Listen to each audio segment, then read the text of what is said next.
back to part 2 of the season finale reunion, episode 2 of Southern Charm. If you haven't seen part 1, head on back. Dude, this has been the greatest season. I just, even if it's not, like, I don't even know why it's been the greatest season. All that I know is that we've talked about it before.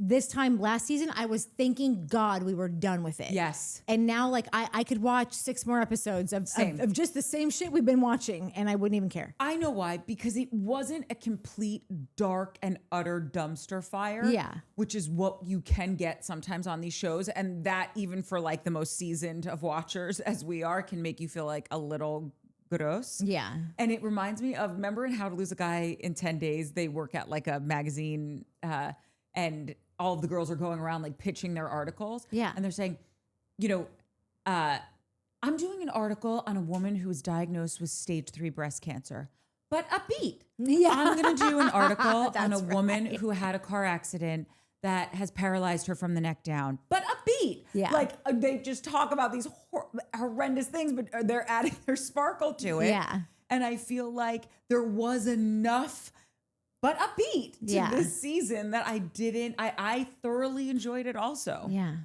I'm bummed that it's like, God, I have to wait for December. I know, samesies. Yeah. All right, so now with Charley's package, we start off with Salley going right in for Charley, saying that she feels that she was dishonest about about Charley's relationship with Craig, how she thinks that Charley kind of like sabotaged what Salley had with Craig, which is like, you can't sabotage something that's not a thing. Yeah. You know, you sabotage my campaign for presidency. Like I was never running, so you can't.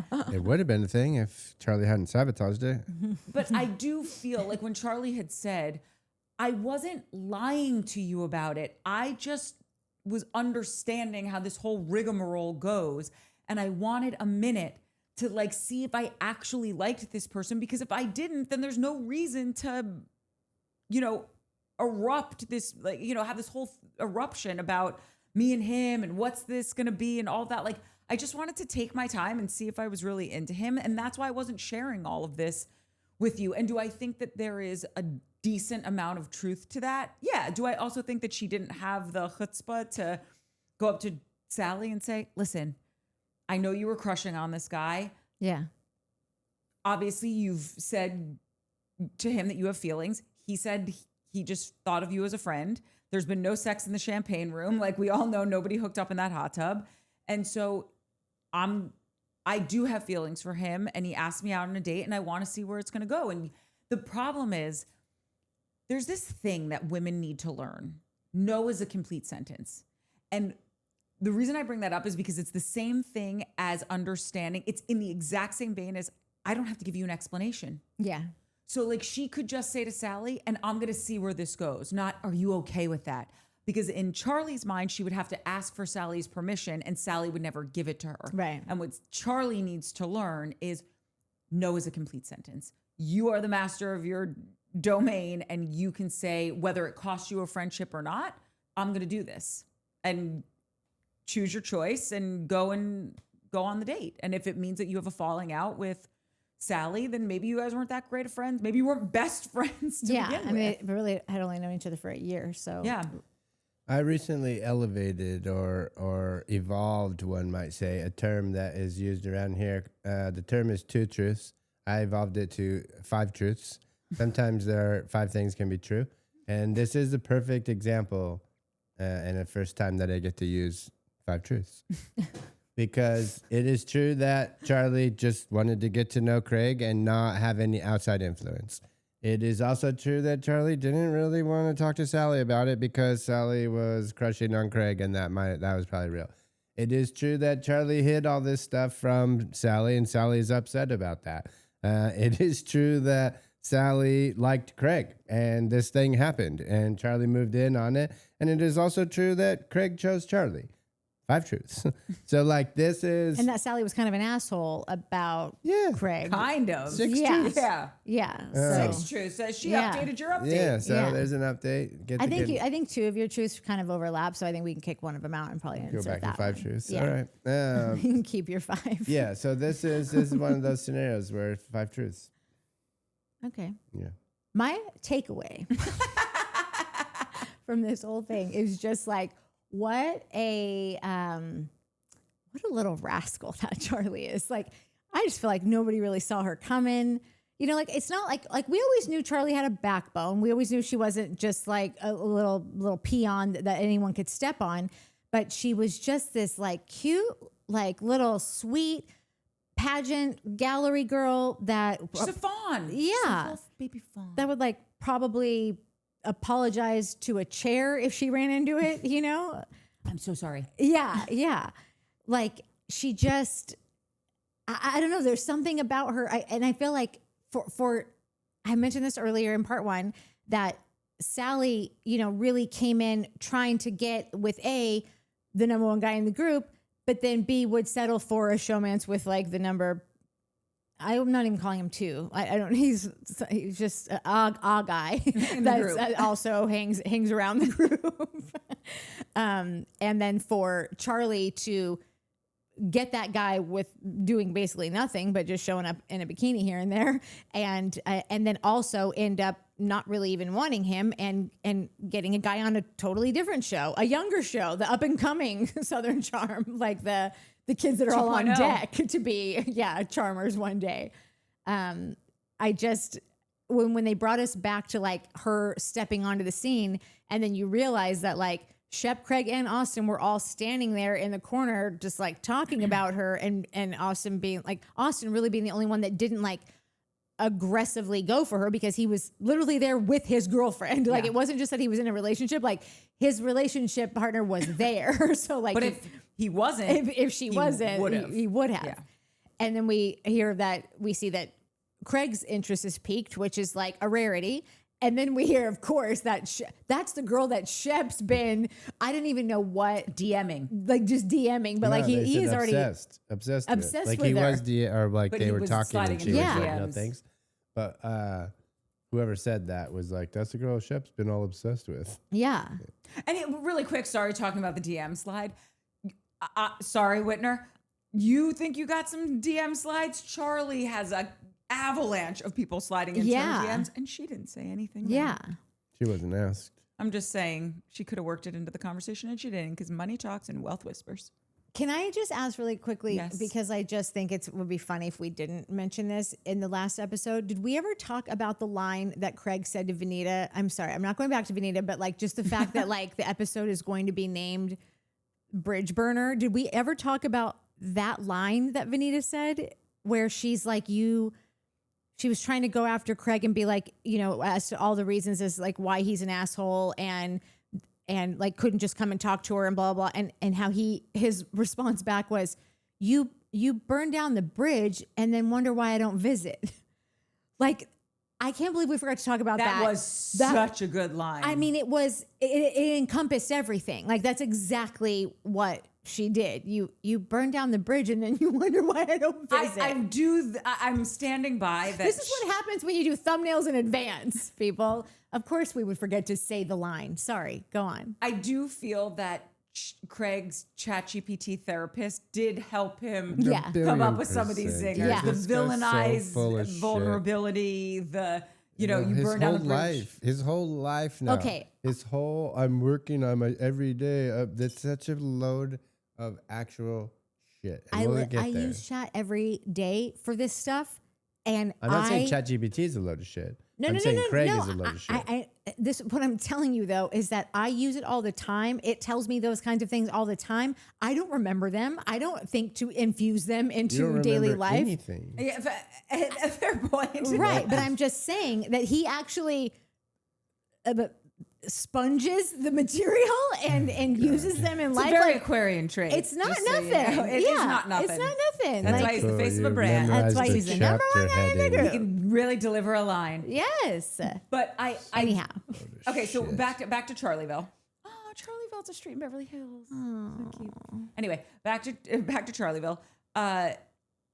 Yes, everything you're saying is true, and I do think that we didn't see. I think her behind the scenes game is better than I think anyone had anticipated. Yeah. Which I'm here for. I think that makes her very interesting, and I'm curious to see what she's going to bring next season. So I hope she does rise to the occasion. What would she do next season though? Because I don't know. I think with good characters, they just bring it and you don't know what they're going to bring, but they make it interesting because they're interesting. Like my mom had said to me once, because the Real Housewives of New Jersey started in the town where I grew up. And my mom would always be like, oh, no, if you followed me around with the camera, you'd be bored silly. Like there's nothing going on in my life. I'm going to work, grocery shopping, cooking dinner. That's it. And I was like, nah, if you followed me around, it would be pretty interesting. Not because I'm doing anything interesting, but because I think I'm just like a quirky, wacky kind of person that might be interesting to whether you like what I'm saying or don't. Like, and by the way, someone's going to call me a narcissist for this. Fine. I'm on a fucking show, so clearly I'm a bit narcissistic. I like the sound of my own voice. Or not narcissistic, but you know what I mean. Like I believe in what I'm selling, I guess. Yeah. And I think that a good character on these shows, and we did talk about, I think last week, like I have been approached to do like reality type stuff, and it just wasn't right, so I didn't say yes to it. That it's like, no, let's just put a camera on them. It'll be interesting. But like I never knew what Bethany Frankel was gonna bring next season for her story arc, but she just made anything interesting or funny or had I say this all the time. In acting school, they were like, your job as an actor is to make a decision. You have to make a choice on who this character is and what they're going to do. Whether the director might come in and be like, wrong decision, but let's pivot and do this. But we see that you chose something. And that's what's interesting to watch on stage. That's what's interesting to watch on a TV show. Like someone who's just coming in and making decisions about scenes in their life and whatever. And I don't necessarily think, I think the not premeditated ones are the best. Okay. I think I asked it wrong, or I didn't elaborate on like what I really meant by that. Is that I don't know what she's going to be allowed to do. Like if Austen can get Olivia not asked back, I'm wondering, is Craig going to have a hand in deciding whether she comes back or not? There is like, okay, I think that every character, every person on this show, like how sometimes Shep is super involved and then sometimes he's the supporting character. Sometimes he's dating a girl in the Bahamas and making that the whole thing. And then sometimes he's over here just trying to help these two kids get back together and like not really. Like sometimes I think that they kind of all kind of take their turn to be like, whether it's the star or the lead, but it's also often the punching bag. Like Craig has had a gnarly like it's just been whether you think that Craig brings it on himself or not, like Craig was the punching bag for the entire season for a whole cast of characters. 100%. So like if I'm Craig, I might have some demands for next season. I really let you guys sock it to me. I showed you all my shit and like I fought with everyone and I blew up at the end and I let the season finale banger happen. Like it was all just a whole thing. And I tipped my toe back in the pond of love and I didn't win the girl and whatever. So I'm just wondering if he's going to be like, if Austen were able to say like, I would kind of rather Olivia not come back because it's just going to be awkward for me. Cause that's the word. That's Do we know that like, I mean, Austen's never going to say, this is what happened. But like, I feel like it went around enough and was spoken about by the people that it was spoken about in a way that like it. And Olivia says she was shocked that when she didn't come back, she had no idea that she wasn't getting asked back. And she was like a fan favorite. So like I loved her on the show. So that's why it's believable to me that he would be like, I just feel uncomfortable. Like it didn't really end that well. And if you want me to be able to be, out there, I don't know if whatever. Craig would do that though. I don't know if he would, but I'm just wondering like, if she's not there, she's clearly not going to date Austen or Shep. And if Craig is at all like if I'm still on my journey for love, and she's dating a guy on this other show. Yeah, but who knows if they break up? And I feel like they should. I don't even like that guy. Listen, I don't know him. It's weird that she's dating him. What? I think he's funny. Ugh. Is he cute? He doesn't shower and he bangs everyone. He doesn't not shower. Mia broke off her date with him, and she's the number one girl in the group as far as I'm concerned. And they said that he has, what they call him? They said he has trail mix dick. No. What does that mean? Nothing. All these things are being taken out of context. He is not. like Johnny Depp handsome. If he's got like, I'm not saying he looks like Johnny Depp. I'm saying if you like that, like yes, scruffy dark hair, dark beard. Yeah. piratey looking I can't guy. let you keep going with this. It's the worst analogy ever. Johnny Depp? I'm not. I'm gonna look up a picture. I'm not saying he He's looks a dirty hippie. Yeah, no, I know what you're saying. He's not saying he looks like him, but the spirit of like his grunginess, like But Johnny Depp was not grungy. He was cool and sexy and like was. he's a dirty hippie. I love hippies. I just don't know. I don't How about think this? he's a hippie. Let me. No, I need think to see he's this like up close. Euro. He's like Euro. He's He not looks Euro, though. Oh my God, never mind. Oh, the first picture I saw was not. not. The second pic. This picture's. He does look cute. He has a weird nose. Yeah, not es no para me, but like I'm not. You know. He is a guy that I have the same stories about. Like, he likes to have a buddy sleep over all the time, but he doesn't do labels, which I guess now he apparently does. I guess because it's Charley. Listen, I guess Charley will get a dude to do anything. Yeah, I'm not. I don't know. I don't. No. I feel like this is a transitional person. Yeah, not- he just bangs around and But I will say, I do think that, and I really like Charley. I But do there too. is Charley is Charley's age, and that's okay. Charley Yeah. should be Charley's age. I don't think there are people, men, women. This is not a gender thing. That like you're just like a young soul, Mm-hmm. and I feel like even though Charley is so sweet and she seems like a really kind chick, she seems more of like a young soul to me. So I don't think she should be dating too outside of her age range right now. I feel like that might feel like she's swimming outside of her depth. yeah. And this guy, at least visually, age wise, where he's at, in his career, seems a bit more on target for like her comfort zone of dating. Like this Yeah. is someone that she has similar references to, and like it's in her comfort zone. Totally. And I think she's super interesting. And I think that Southern Hospitality would be lucky to have her. If they are investing in this guy, Justin, which it seems like they are, he's a new main character and they are giving him a lot of screen time. Like, I would say that to explore the relationship, she should probably be on that there. show, yeah. And listen, I would love to see her back. Like I really, really liked her. I was surprised by her, and I think that she could totally carry her own story. But if she's going to be dating someone that is on another show, unless you're going to have a bunch of crossover, like who gets her? Yeah. It just seems like if he's already on that and he's already a main character, it just seems like she might go there because these guys are way older than her, and She can be a main character on this show. Like she can do what Tamra and Gretchen kind of did last year, which was fight to be the most popular girl in school. Like her and Salley can fight it out. Madison's going to be Miss Patricia. Like somebody made a comment that I pulled. Like they're shepherding her into the Miss Patricia role, and these two girls are going to fight it out to see who's the number one girl in the group. Like Madison can't be. She's married with kids. So she's going to be the mom. okay, listen, I'm down for all of that. But I it don't worked see it as with like Paige Charley and being a real Craig. fighter. Like I don't see Charley being into like fighting for a role But with we her just friend. talked about how we thought when she came on how she was this like little sweet bumpkin at the beach, and now we're like, oh, she might have a back. She might come I to know. I play. think I'm not saying any of it right. I was just thinking that like if you're Bravo and like these two shows are probably at the same production company, I assume. Maybe not. I don't know. But like it just like I think there's a discussion to be had of like where But she that's would what I'm do saying. more. They don't. Paige didn't leave Summer House. Craig didn't leave Southern Charm.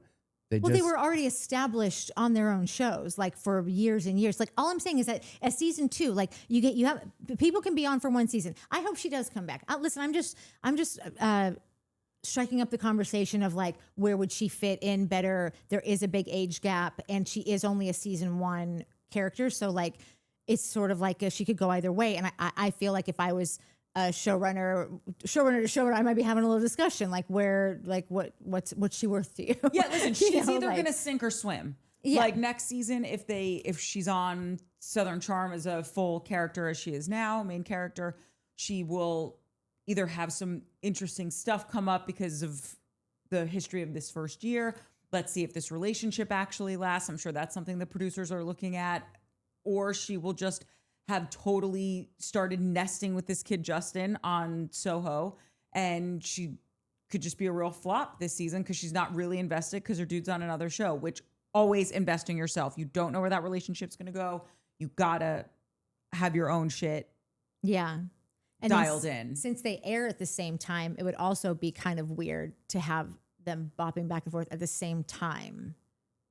I don't know. It's just, it's the relationship that she's in now is the only thing that's making me think that there might be a discussion going on about like what her future is. That's all. You think she's gonna get traded to Humble Pie for $50 in a case of beer? Listen, what kind of I beer? had to look that up. I can't remember what the other thing was. Okay, so the next little chunk of this is Craig saying that he felt a little love bombed by Charley because he really thought they had something real going on there. Full-blown lunatic. Charley starts crying because she feels like Craig is trying to tell her how she feels in a situation that she was in. She was there. She can tell you how she feels, and that ain't it. Salley comes over to comfort her, and this whole thing is a real clusterfuck. Yeah. I loved how everybody, like, sometimes you just sort of think that everyone at the table knows what's going on here or like would have already heard this term, but it seemed like everyone, it's like how we started this was just being like, this girl really kind of came out of nowhere and like really put on a show, kind of stole the show, like just didn't, everyone looked so shocked at like the idea of like that she strung him along like the show pony, like the guy that is like has the pick of the litter, you know, that this little cute young thing was able, and she seems so like even saying it to her, she's like taking it with a grain of salt. She's like not even like even when it's told to her that this is what happened, it's like she's not even taking it in, like the gravity of like what she's been able to pull off, like what she really threw a rock in the wheel of like all of like I said before with Sally's trajectory and with Craig's trajectory, like, and it's just like no one saw her coming, and like to watch them to watch Craig say that he was strung along and was love bombed. Shep's face, Molly's face, Madison's face, like it all seemed like they didn't really, is this what happened? Like it all seemed like they're not really tuned in to like up to date current with like where Craig's at with her and like didn't you get that vibe that like everyone just kind of looked surprised by it could have been that. It could have been everyone being like, okay, dude, I can't believe you're actually saying these words out loud. Yeah, I cannot believe, do you know the cameras are on? This isn't a rehearsal, you dumb, delusional idiot. What are you saying right now? Wasn't their reactions and to that me. was her face too, was just like, what are you talking about? I thought their reaction, I don't think it was that harsh what you're saying. I think it was more just like, dude, stop. Like, that's not what's going on. Let's just move on to the next segment. That was just how it felt as a viewer to me. Like, I don't disagree that the things that were happening were happening. I think Charley, they talked all the time. I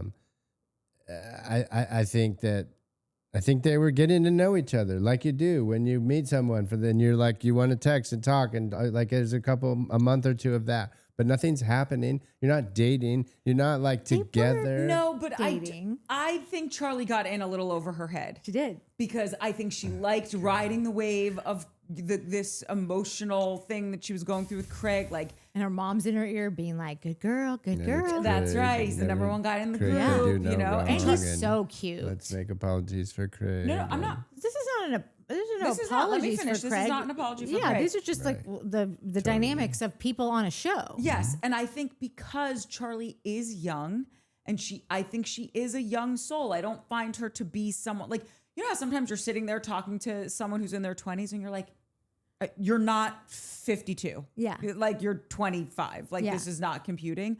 I think Charley is so sweet and lovely and adorable in every single way. I just think she is a young soul.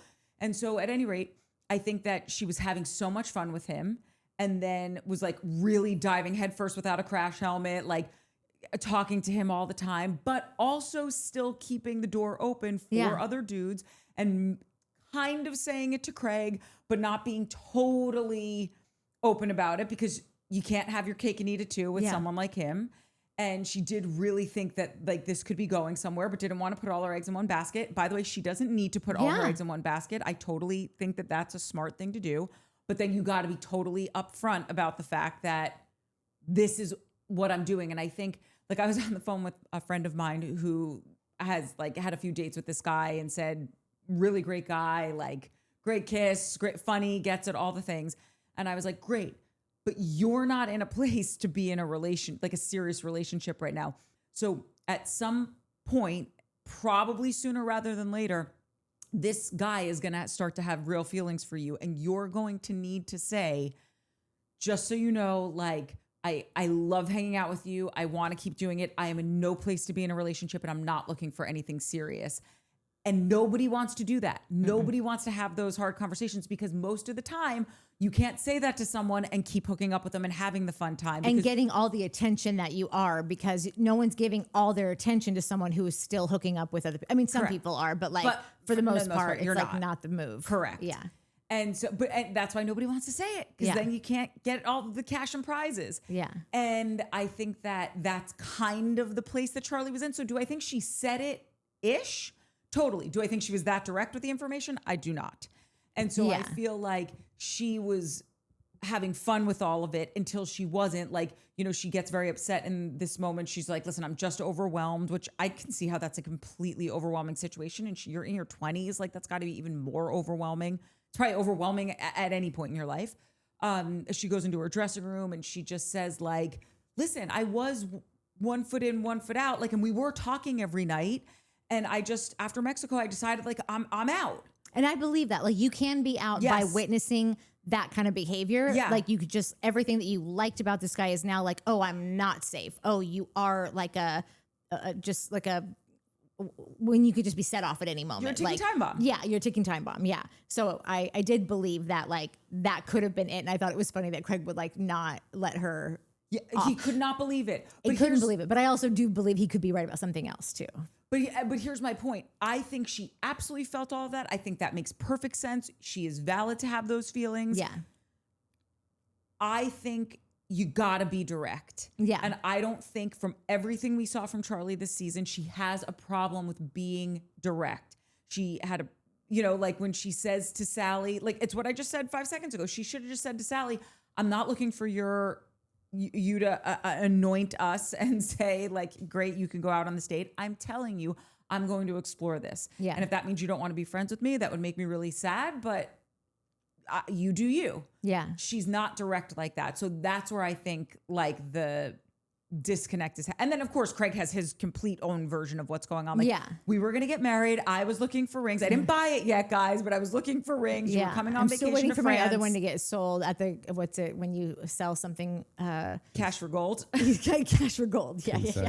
Wait for the cash for gold guy to get back to me. And so it's like, that's where he's out to lunch and not telling the accurate version of the story. But I think that Charley doesn't realize like, listen, girl, I love you, but this situation right here, a large part of it, not all of it is, but a lot of it is because you weren't direct, just saying, I really like you. This is awesome. Just so you know, I'm still dating other people. And I know we're talking every day and I hope it turns out to be like forever and ever, amen.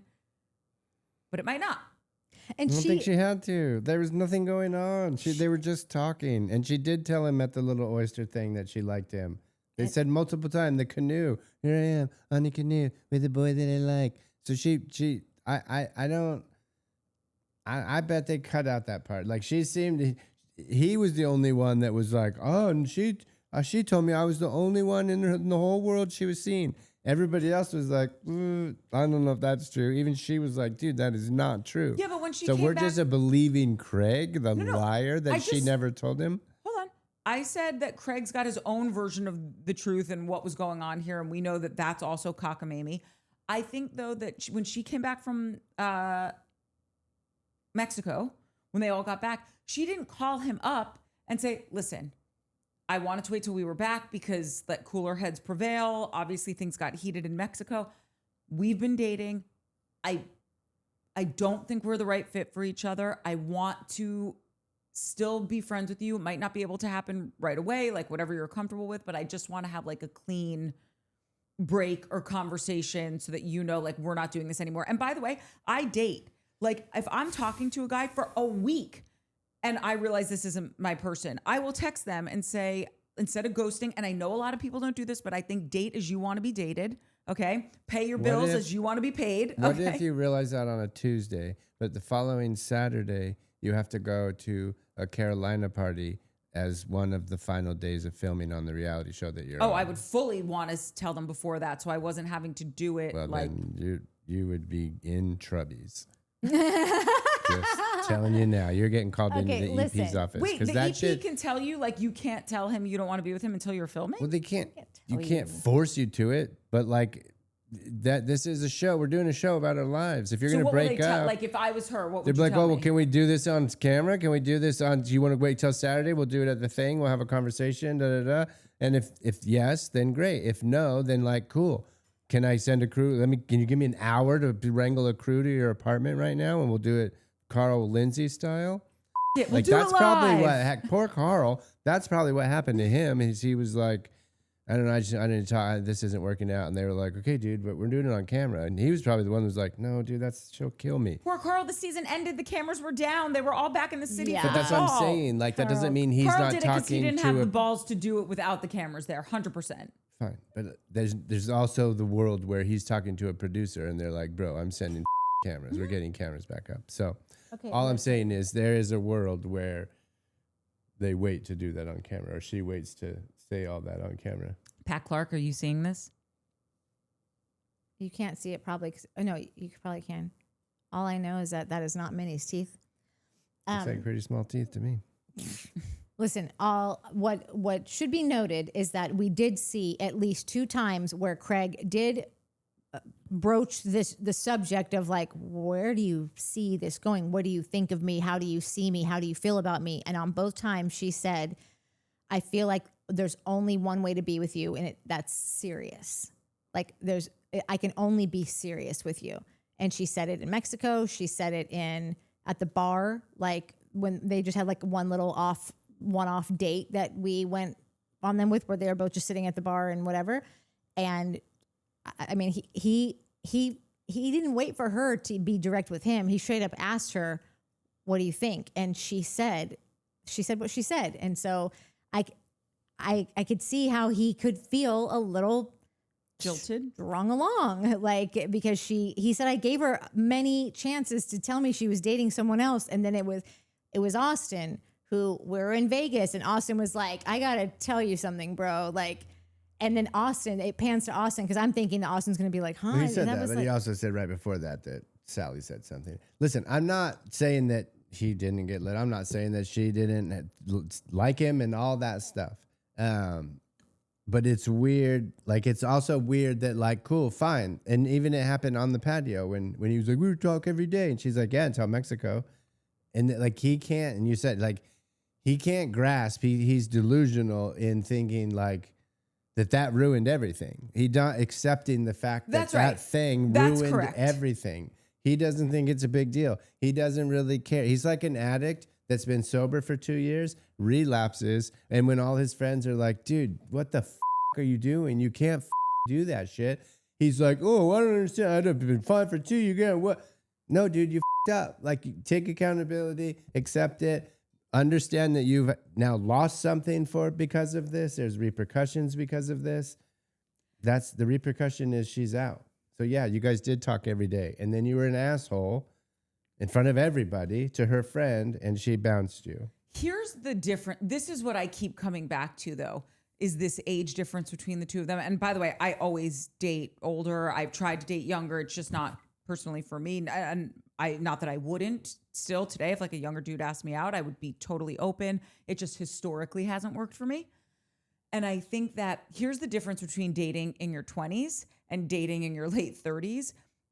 You could have 2-3 dates in your early 20s and be talking to someone every day and it's whatever. And then all of a sudden it just goes away and you're just like, oh, whatever. Like, boys grow on trees and I'm just going to find another one and that'll be great and whatever.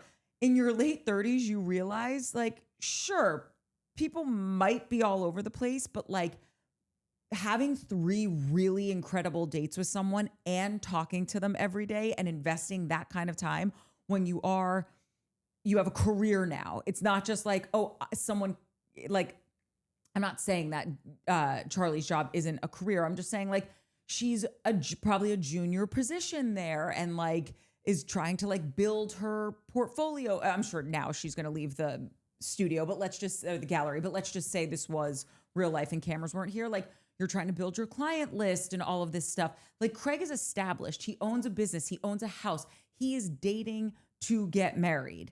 And Charlie's just like, no, like, let's see if we like each other. Then we'll date for like 2 years and whatever. That's not Craig's business plan. Yeah. And so I just think there's this massive difference. And neither one, like Charlie's exactly where she should be for her age. What is she, 27, I think? I don't even know. Yeah, I think she's 27. That's exactly where she should be and what she should be doing for her. And Craig dating where it's like, no, we had 3 amazing dates and we've been talking every day and doing all of this. Like I thought there was something there that we were really going to build on, because also when you are in your late 30s, like one of my best friends, she met someone and very quickly they were like, yeah, great. We're doing this. We're older. We know we don't want to waste time. I want to have a kid. Like you're just in such a different headspace. And I also think that that's why they're missing the boat on each other. Besides the fact that Craig has a completely different version of what happened. But and also, I think that that's his storyteller stuff. But you guys say this all the time. What he should have said was blah, blah, blah, blah, blah, and then fill in the blank with some like perfectly poetic response, apology, whatever. So what Craig should have said was, you know what? We were having a good time. I did see a future. We both did. We talked about it. And then I did this. I f***ed up. And I understand. Like that should have been his response. Yeah, we would love that. We would love that. It's not happening. No, exactly. But like that, we say all the time, like, oh, here's what he should have done. Yeah. Well, yeah, sure. Everyone should be perfect. There should be peace on earth and everything should be perfect. It's not going to be. It's never going to be. So like, that's what we talk about. We talk about the imperfections. Craig has a lot of them. So like that's what he should have done. She liked him. They were good. And then he did a crazy thing and she said no. And he won't admit it. He won't just sit there and be like, yeah, I get it. He's making her feel crappy for a thing that he did, you know, like he's psychotic. No. And this dude is a Looney I think they Tune. were all on board with that. Yeah. But when he does say to her, he either says it to Madison or he says it to her about like, I think she was looking for a way out. I also really do believe that too. I also really believe she got in over her head. She was dating a couple other people that are just probably like more her age, more suited for her, more her vibe. Like not lunatics. Not going to scream at you, not drinking too much. Even, hold on, Mike, I will say, like, yes, Craig does gnarly stuff like that. Even if Craig didn't do those things, I think she was out of her depth dating him. Not because she's not wonderful in all the ways that someone could be wonderful. What do you mean? What do you mean out of? So they're not compatible? I just think he was on like everything she just said about like, I'm dating to get married. Charlie's not dating to get married right now. Like Craig is like, not only was he already naturally dating to get married because that's just the phase he was in. Now he's working overtime because he's literally trying to catch up with Paige. It really never like was about like, I've said this last week. I believe it never really was about his feelings for Charlie. It was like he was going to make Charlie work for this thing. And I think she would have been a lovely partner but then to him. Why not make Salley work? Because that's what Craig wants. Craig wants a wife. Because he's not going to do it with someone he's not into. Sally's not. But he was into Charlie. I think that he thought that Charlie could run comp with Paige. I like, even though like any gigglers out there would probably be like, hell no, she couldn't. But like in Craig's mind, like these two girls are like, they kind of have similar style. They're both young and cute. They're both like petite. They both are go-getters. Like they're just like, I think he was in his mind, he thought like, this is the replacement. I could replace Paige with this. Like, I think it's all goes back to that. Like, this is just a very weird year that was like never going to be the right thing. So like, no matter what Charlie did, whether it was right or wrong, it doesn't really matter because this was not her. Craig's not ready. He's just not ready for but this. If that is the case, maybe he will be now, but he had to go through this. Yeah, sure. If that's the case, if that's what Craig was thinking, that like all that. subconsciously. Not trying to be a dick, not being like, oh, show her, I'll just take this idiot over Oh here. yeah, I think Like, it was totally subconscious. yeah, I think that he convinced himself that this is the thing that I need to make happen right now. And I just like Subconsciously arrange a marriage no, against a just girl's will. That's no, pretty cool. meaning like he's subconsciously like he's out there being like, yeah, I'm fine, I'm ready, I could get good, married, yeah. and it's like, no, honey, no, you are not. You are injured. Stay off the field right now. Yeah. Just like I think Charley thinks. I don't think Charley realizes that she's not as direct as she thinks she is. Yeah, yeah. and that's okay. Like Yeah. she'll get there. Yeah. The next chunk is it's the hilling trip to Mexico, Oh, okay. as Whitney would call it. I know this Not is a Whitney- weird thing Whitney because I from feel like we've Salt already Lake. beat it into the ground, kind of like. I know but- this. I know. I actually don't want to spend that much time on this trip Yeah. because it's making me ill just thinking about it. I mean, they start off by just noting that Austen and Craig were really getting along on the trip, and this is where Austen says, like, because Andy said something along the lines of, "Yeah, like, how did it? You guys were there, like, and you just were hating on him so much." And this is when Austen said, "I don't know, Andy. I'm fucked in the head." Yeah. And I didn't want to say the line in the beginning because I was like, oh God, that sounds so mean. And I'm not trying to be mean to Austen. And I said, do it. I hate did. that guy. Yeah, she peer pressured me. Yeah, I peer pressure. And I caved. But in all seriousness, when he said that, I was thinking to myself, yes. yeah.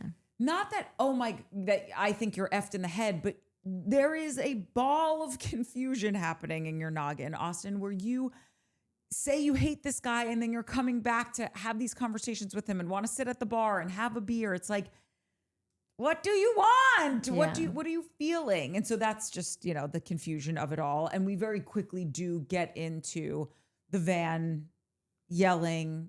Obviously, Craig knows this is wrong. He shouldn't have done any of it. The highlight of this section to me is when Madison leaned over and was just like, if you had any real friends on that bus, they would have stopped you from acting a fool. And you had said this in episode 1, because I didn't realize how close Madison and Craig are. Yeah, they're buddies. Clearly, if she's They're saying super that, tight. she's having his... If she's saying that, she clearly doesn't know this dude. You know who knows him? Austen. Oh, with his response of like, please. Madison, please, Madison, you have no idea what you're talking about. And she What didn't. are That you- whole You're bullshit. saying that Madison has Madison- no idea what she's I talking think about? that line. Listen, well, first of all, love Madison. She was a little sound crabby, like it. this episode. Very snarky, like with her comments and the whole best friend. Like I get it, like you've been friends 4 months, you can't be best friend. But the way she said those kind of comments throughout this episode, she was done. Like she was in a shitty mood, and like leaning over to say all that. That was such a load of shit. Everyone on that floor, the crew who are like day players who never even met Craig Conover are like, oh, I don't think anybody in this room could calm that dude down in that moment. It's true.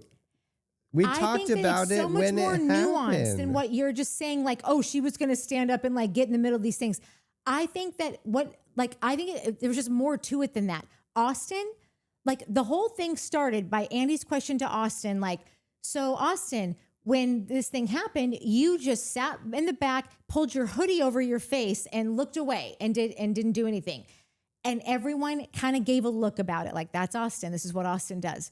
Austen is very self-serving. Austen is all about me. And it does not benefit Austen to stop this guy in his tracks. It benefits Austen for the world to see what an asshole Craig is. So I'm just going to sit here and let him, like, he interjected a little bit in Sally's like defense, but like, I don't know if like I were banging that dude all weekend, you better be up in that motherfucker's face. And he just sat there and pulled his hoodie over and just like let it happen. He always does this when it comes to Craig. So I think that Austen gains from letting all of that go down. Austen has no character. He's just a useless twat. So I think that Madison is far enough along in her relationship with Craig where it's like they have a mutual like you just don't let, like, I understand what you're saying that like she couldn't have stopped it, but like I actually think Madison could I do have. think she could have de-escalated the situation. She's maybe the only one that could be like, like get in his face. And like nobody, she doesn't need to do that. That's not her job or responsibility or whatever. But I do think that Madison, I don't know. I just think that you get so far along in this kind of situation, you're like almost in the trenches kind of together. And you're just kind of like, I got your back, you got my back. I'm not going to let you. And like, listen, Craig gets off easy because Madison's in full control of everything. So he would never have to give to her that way that he would need to be rescued. But I do think that I think she had a good point, and I think she could have stopped it. Or at least taken the temperature down a bit. Yeah. And I do think she had another good point where, you know, what's his name? Austen's just saying like, you do have anger issues. And he does have anger issues that he needs to deal with 100%. And he's saying, you know, you got to do this, you got to do that. And Madison said, listen, either want to be friends with this person or don't. Or don't. Oh, we've been saying it for so long. And that's right. All season, I feel like that's the soapbox that we've been on, where it's just like, if you don't like him because of the anger issues, which we think I think that is a very valid reason, Austen, as to why you don't want to be friends with Craig, then just exit stage left and create a life for yourself and a story on this show for yourself. Because there are, you know, there are ways to stand on your own 2 feet. You have relationships with other people on this show. Your life does not revolve around Craig unless you make it revolve around Craig. And that's where I'm sick of the Austen merry-go-round. Yeah, he's too scared to be without him, because then Austen would actually have to perform on his own. It's like a security blanket or something. It totally is. And even Whitner says it like, because, you know, they both say something about how we're going to try to, you know, whatever. I don't know. Like they say the same thing every time. Like, well, we just need a little space from each other and then whatever. And then they start laughing about something. And Whitner's like, you guys are watching it right now. Like they're literally turning right now in front of our eyes right now. They're doing the thing that they always do where they just like forget about everything that just happened. And now they're back buddies again. Like they remind me of, like, if somebody asked me in the comments, I think it was Dark Hours, she just like randomly asked me, like, do Foof and Minnie get along? And I said, well, Minnie's in charge of Foof, so she decides when they get along. And I'm like, this is like, Minnie is like Foof will walk by and Minnie will just, by reflex, it's nature in herself, just she goes, oh, I have to smack him. If he's walking by, I got to smack him. Like, that's just why I was put here on earth. And then however long later, they're cuddled up, cradling each other, sleeping. Like that's Craig and Austen. Like they are they're Piper and Teeny. And Minnie is Craig, clearly. And Foof is Austen. I'm so sick of talking about this Mexico trip. So I don't have a ton to add to the conversation, because it's like, listen, Whitner chimes in saying it doesn't feel like you've been doing any work on yourself. Craig then, I think, does a very good job of explaining himself and logically kind of laying out where he's at, what he's experiencing. And nobody wants to accept it. No. And he said, the reason I exploded, which was wrong, he should not have exploded. What he said, how he did it, was 1000% wrong. I'm just the messenger, okay? He said, the reason I did it was because I'm sick of being poked and prodded at. And here's another example of him saying, like, I'm doing this. And Whitner's like, well, it doesn't feel that way. Again, that's fine, Whitner. But like, you haven't really sidled up to me all season and tried to get to know me, and nor I you. And I'm not sitting here taking pot shots at you. Yeah. So like, it did seem like this big pile on to Craig. And again, this is my it's the last time I'll be mentioning it for a while, so lap it up, guys. With my HGTV analogy, I'm not saying this guy is the greatest guy that everyone should dream to be with. What I'm saying is, for faults and all, warts and all with Craig, we have seen growth that we haven't seen out of Austen, that we're maybe just starting to see out of Shep, but that's also why we had nothing bad to say about Shep this season, and we were really into it, just fingers crossed that this is who he was. We saw no growth out of it. We saw Thomas Ravenel regress, and he was the oldest of the bunch. We don't get any insight into Whitney's life, and Whitner is too new to the show, and we don't know enough about him to make any astute kind of like judgment as to who he is and how he could grow as a person. And we have seen, even if it's a millimeter more growth out of Craig than Austen, we've seen it.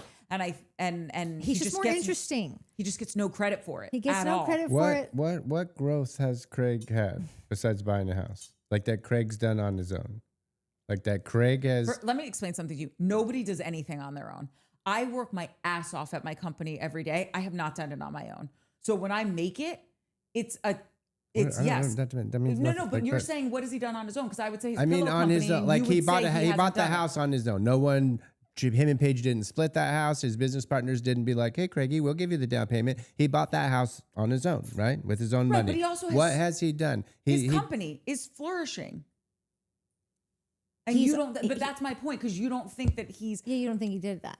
you don't think he's had any real hand Because in making that company's. He works there, but he didn't do it. He didn't build that company. If that guy and that girl don't ever say, Craig, we're in, that company does not exist. And if you guys think that it does, you're just as delusional as Craig is. Mike, it's like you think like how does someone get like there's a bunch of dudes on this show. They picked Craig to go say, we want to do a thing with you. Like you got to have something to get people that have the means and the ethics to do something. You got to have, like, those people that have those things aren't just going up to anybody. Like, they clearly saw something in him. He also stopped drinking pretty much like, I mean, I don't know, like, if it was at all cold turkey, but like, Yeah. for a guy who was like drinking like hardcore for however long, And having like those blow ups all the time, Yeah. they're far less. yeah, way less. He had a whole Did he year. stop drinking or did he stop drinking liquor? He like this. I'm trying to. It's like nothing's good enough for you. Like, let's just say, like, nothing that anyone comes up with that he's it's the done same will with- have a thing. Like, But it's well, the same with you. Like everything's good enough with. So it's the same, which is different. everything is good enough for me, but I can at least say that, like, that's because I have a soft spot for him. I'm very aware of it.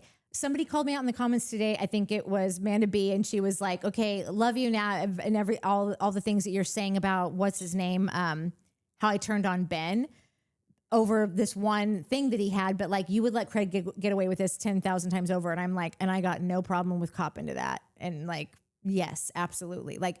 I have my favorites on this show. It doesn't mean that we don't watch this guy get just pounced on all day and nobody ever acknowledges anything that he has, anything that he's accomplished. There's no strides that anyone is like, oh, this is wow, I didn't do that. Nobody came to me and said, I want to take your production company to the next level. Like, no one's come to me and said, oh, Natalie's such a great writer. I would love to offer you a fucking 3-year deal over here at Try to like, produce whatever you want. It's on us. like, no one has done like it just, it's not, you treat it like it's such nothing. And I just don't, I don't know. It's not accurate. And I understand what you're saying.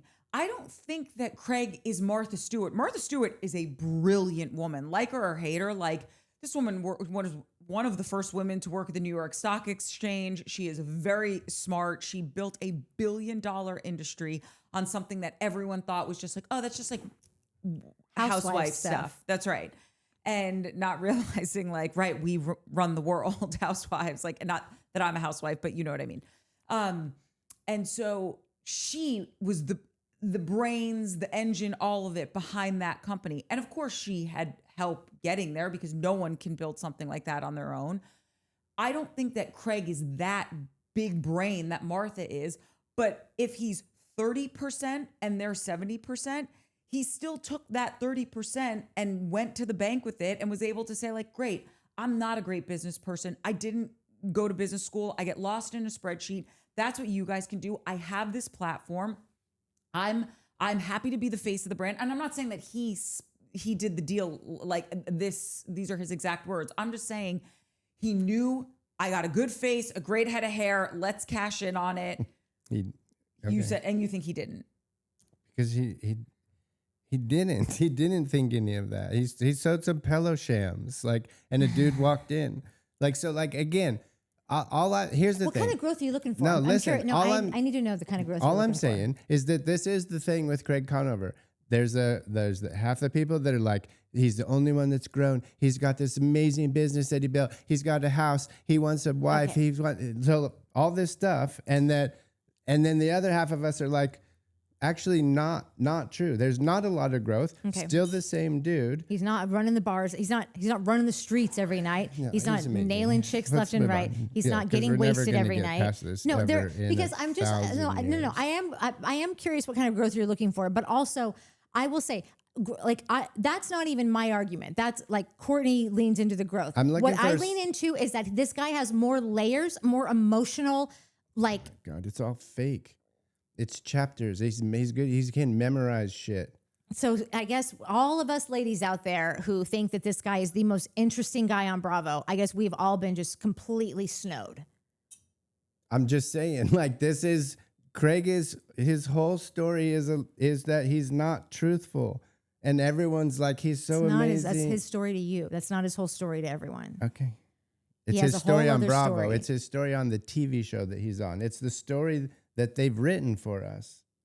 I don't know how my HGTV analogy goes so left every goddamn time because it I doesn't have he matter. doesn't Because get I it. am He not- doesn't care about him. He doesn't like him. He doesn't respect It's- anything about him. And like that. And so everyone This else is just not- like, this is all has been going over your snowed. head, and you get so upset by it. I'm not upset. I think it's a bad look for you. That's what I think. And I wish that you would curb that. But for the 800th I'll curb time, it. I'm curbing this it. Let's move on. season, That's curbed. I have Craig's a brilliant, genius Why businessman. is he? Who's amazing. mad? Who's mad? I'm not mad. I don't give a shit. I'm frustrated because there's no. Okay, Whatever. It this doesn't is the last matter. thing I'm going to say about it. Cool. There is no one else on this show has provided any kind of depth that I am going to tune in for religiously.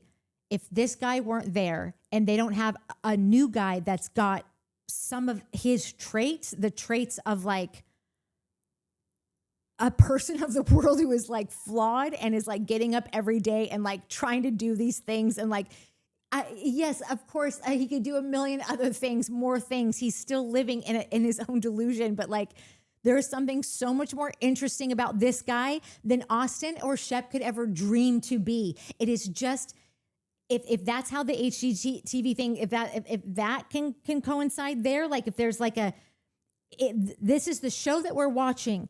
This character is better than all of these other characters. that's my analogy. My head is going to explode. I know, and I have don't said all understand how you season. can't I've he never doesn't not have to grasped be it. I the most understand it. I successful man in understood the it the world day you to said it. be I'm the not- number one guy on this show. Yeah. Okay. I just Nobody said I didn't understand that. So like this is also a thing is like you just kind of make shit up. You're like, oh, you don't understand this thing. Well, nobody said that. I never told you I didn't understand it. I never told you it didn't make perfect sense to me. I get it. I know what you're saying. I'm not an idiot. So then why do we watch the show? What are you watching the show for? Who are you watching it for? not this is not directed at Mike, just because I everyone likes to jump into the like I'm on Team Craig, I'm not on Team Craig. I'm not riding for Craig. Yeah. Do I think that he is one of the more interesting dynamic people on the show and yes, he is the number one guy in the group, 100%. I have said all season, there is a poor behavior.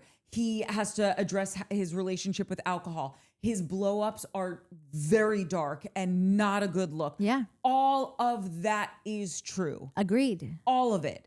And I can still sit here and say, with that being said, I do feel like I've seen more growth out of Craig than I have out of Austen.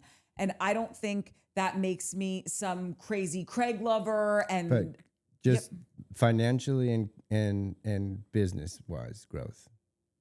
Because the growth we always talk about is he has a house and he has a company. No, Do you remember and the I've- character we've been watching for the last 800 seasons? Same You dude. don't think that he's No, any and different? I Same also dude. think that Craig has had a long-term relationship where Austen never has. He hasn't had a relationship over a year or like about that year mark. And I think Craig has had a relationship for about 3.5 years. He was talking about marriage. Austen is older than Craig, and he's still saying like, I don't even know what I want.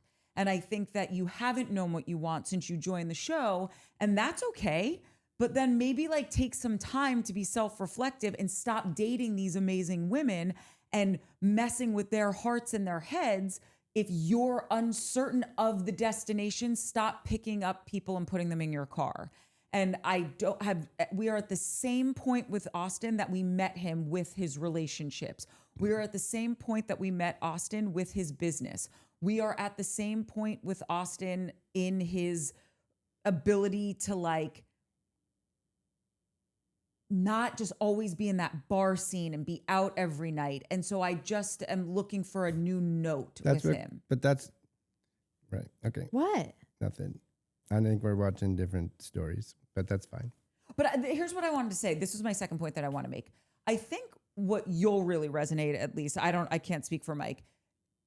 Here's my parallel information for this moment. You love Theresa Judice. Yeah. Theresa Judice is an incredibly flawed character. Yes. She had a wild marriage with a guy that she had to, in her heart of hearts, know was cheating on her. And she did like the mob wife thing where it's like, I'm just going to deny. And be the greatest mom who ever lived. That's right. And the greatest wife who ever lived. Yeah. And like just be even, make a bigger Thanksgiving dinner. The 7 fishes dinner is going to be 17 fishes, right? Yeah. And I'm going to go to jail and I'm going to come back and I'm going to be even better. And I'm going to pay off my $11 million restitution and I'm going to stay on this show. Yeah. And even though my cookbooks might be garbage, they're still New York Times that could have possibly stolen a recipe from somebody. I'm not saying that she did, but like Wakili was like, oh, that's my mom's pinoli cookie recipe. And, Theresa wasn't she was like, no, that's my mom's recipe. And I don't know whose mom's it is. I'm just saying there was all this confusion about it. But the thing is, Theresa somehow hustled her way into Simon & Schuster or wherever she got her book deal. And she has had multiple New York Times best-selling books. I get that she had a ghostwriter. She has had, for Mike's analogy, as much input into the writing of her books as Craig may or may not have into Teresa Sewing can Down barely South. put a sentence together. That's right. And she has 2 New York Times. No, I think more than 2. Than that. There's cookbooks, there's turning tables instead of flipping them or whatever the hell it is. My point is, like, she does all of these real, talk about anger issues. Craig Conover would not stand a second in front of the firing squad that is Theresa Judice. Yeah. That I will take to the bank and cash already, okay?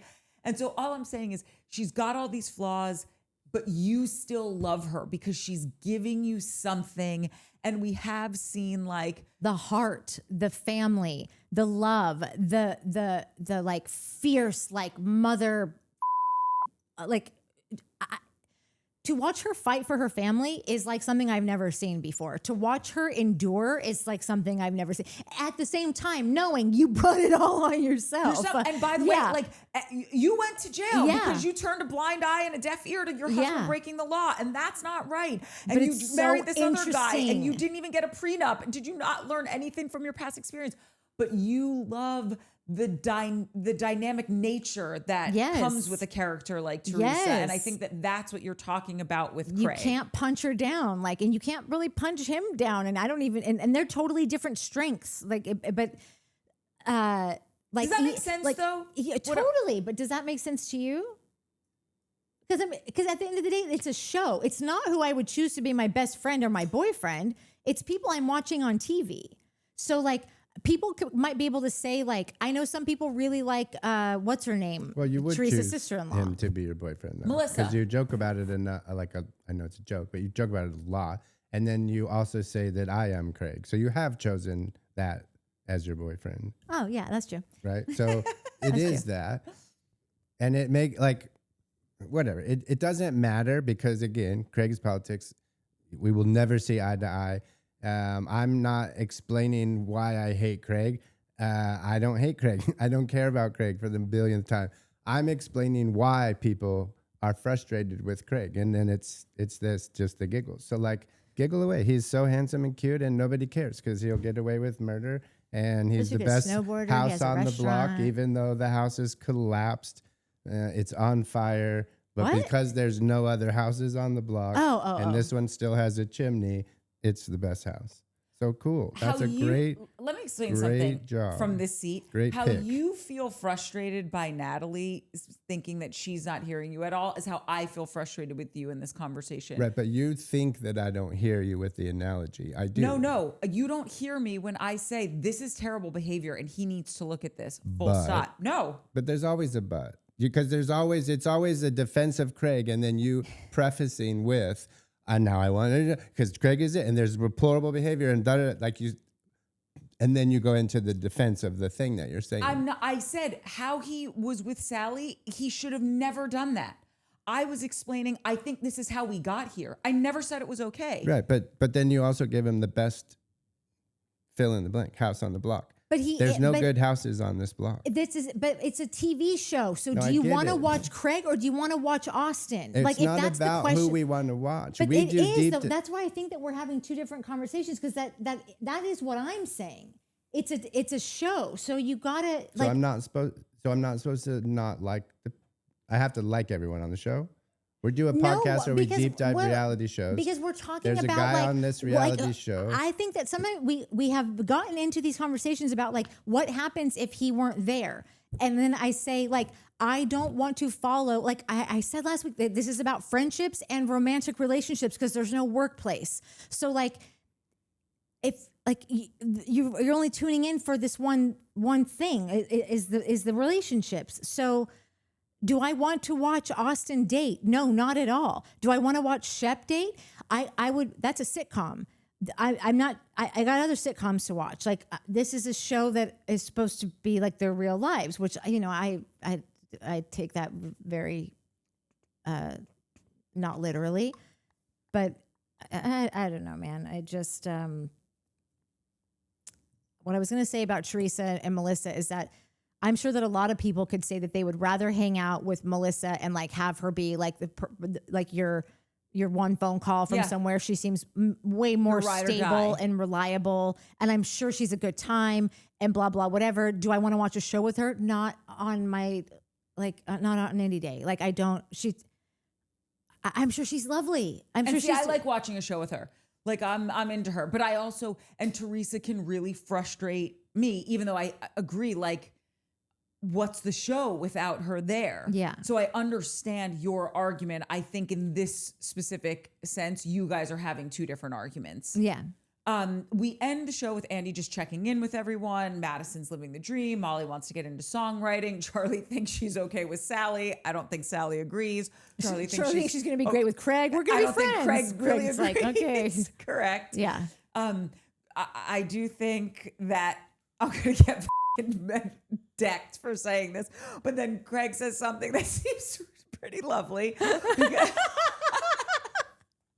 Because Craig, they're talking about the Austen and Craig thing, and in all seriousness, Craig's like, listen, we either need to like take a breather and then come back and relearn each other or not be friends at all. And I do think, so shoot me. I think that's good advice. I think they should follow that advice, whether they do or not. Did you see that? About 30,000 books that have been written with that advice in it. And that is Craig. Craig is going to give you all the self-help titles that he's memorized in Barnes and Noble, all the bullshit that his ChatGPT has said. Like Craig's the guy that buys all the books and has them on his bookshelf and thinks he read them all. Like thinks he has the information in his head because he bought the book and it's on his bookshelf. Or buys it, skims through it, and is like, I've been working on myself. No, you read the book. That doesn't mean you're working on yourself.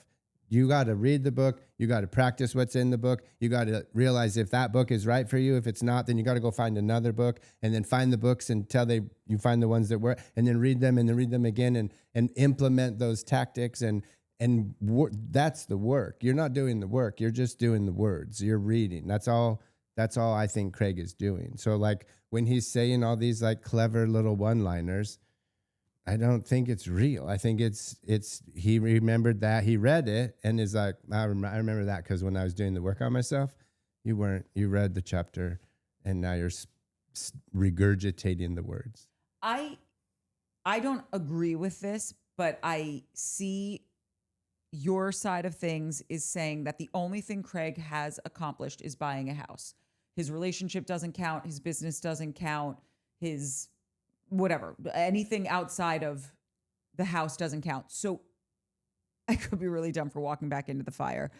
What would make you, what growth are you looking for? I don't give a shit about his growth. I care that everyone is saying, oh, he's so amazing. He's grown so much. He's so mature. He's got this beautiful business that he's built. He's got this beautiful house that he's made all by himself. So you just want everyone to hate him forever and who cares? Oh, my God. No, I want everyone you to need to be know that that's how this is honest. coming out. I'm truly asking. I think I tried to ask the same question. Like I'm dying to know. I Because just want I don't know what the everyone to prerequisites are. I don't know what the acknowledge requirements what's are. real. This is why, and I'm about to take the Shep route of just being like, dude, I'm tapping out. I can't win.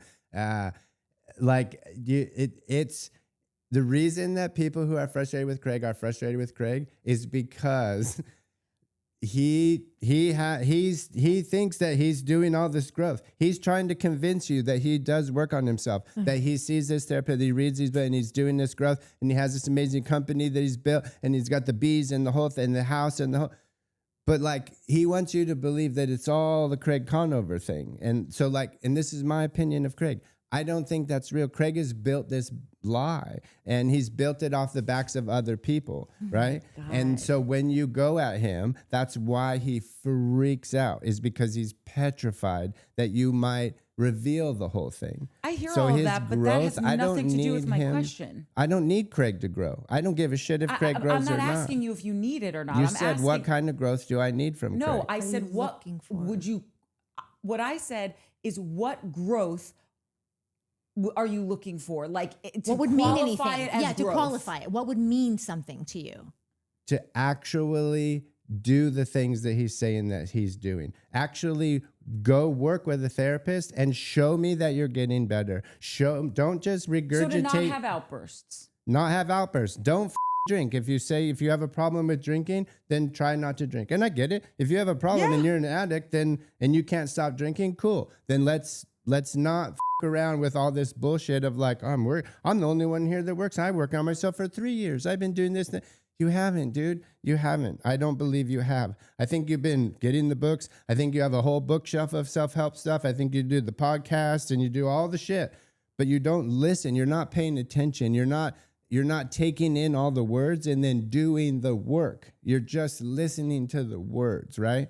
That's what I think Craig is. So when you're like, he's the only one showing growth, and he's got so much growth, and he's this amazing this, that, and the other. I never said so much growth. Okay, then I'm hearing things because you're You saying are. he's the I only think one that that's you shown are, growth 'cause in this whole group. After Craig says what I thought was actually good advice for them, who knows if and I will say they are hanging out, so I don't know. It would be nice if both of them had growth in this area and could like sit and say like, listen, we both have changed so much. You mean something to me and not just like the history of my personal life, but like I think we have a beautiful like friend, or had a beautiful friendship. Let's move it forward. We'll see if that's possible for these two. If not, I really do want them to go to their separate corners and to just stop. Like it's enough. It's like you just got to get divorced. It's not. I don't care that you have the best sex of your life with this person. Like it ain't worth the juice. Ain't worth the squeeze. They are ruining it. Yeah. You're look what you're doing to Chandler. Like you're ruining it for everybody. And I do think that we have to accept that they're not going to go their separate ways. And that's kind of what I was saying about Venita, when Venita tried to get involved and like wants to get Austen to and when Whitner tries to throw out his whatever, like everyone just needs to understand that like these three dudes are these three dudes. Like they are not leaving each other. This is their, if they never leave Charleston, this is their destiny. This is their life for life. So get on the boat or get off the boat. Like what's so crazy to me though is, and listen, you never know until you're in the situation, but like if you and I were on a reality TV show and things started, like we had a great few seasons and everyone, look at the Lucy and Ethel kind of thing that everybody talks about when they see two women that really have a great fun relationship. If the wheels fell off the bus there and we got into an unhealthy dynamic, God forbid, I would look at you and be like, you and our relationship means so much to me. And I'm not saying doing this on camera, like we have a real relationship. Like, let's go to therapy together and let's figure this the fuck out, because I refuse to lose you. And listen, if it comes to it where we just can't get on the same page, at least I'll know that I've done everything that I can. Yeah. And I do think these guys genuinely have a love for Craig and Austen. I do think they genuinely have a love for each other. I think it was a real friendship there. And I know they're never going to do that, but like that's, if I had my wish for these two stunads, it would be that they get a really good therapist and go twice a week until and through filming. Yeah. And film it if you need to. Like, I don't care. Just get them in a room with a mediator and tools, because right now they're just running amok with each other. But do they need to be friends?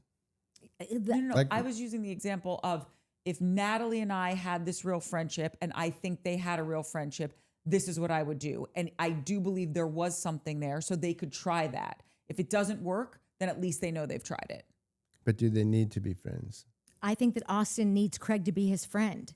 for the show, like for his financial success or for in Like real because life? because I think you know what, I'll even throw in that Craig, like, it's in a different way. Craig doesn't need Austen nearly as much, if only because Craig is so in his own head and kind of self-absorbed that, like, I don't even think he really recognizes it when Austen isn't around. But when Craig's not around, it's all Austen. I think Austen revolves around Craig. And I also think that Austen, like, I tried to get you to watch this the other night and you kind of fell asleep. Did you watch the after show from the finale? Mm-mm.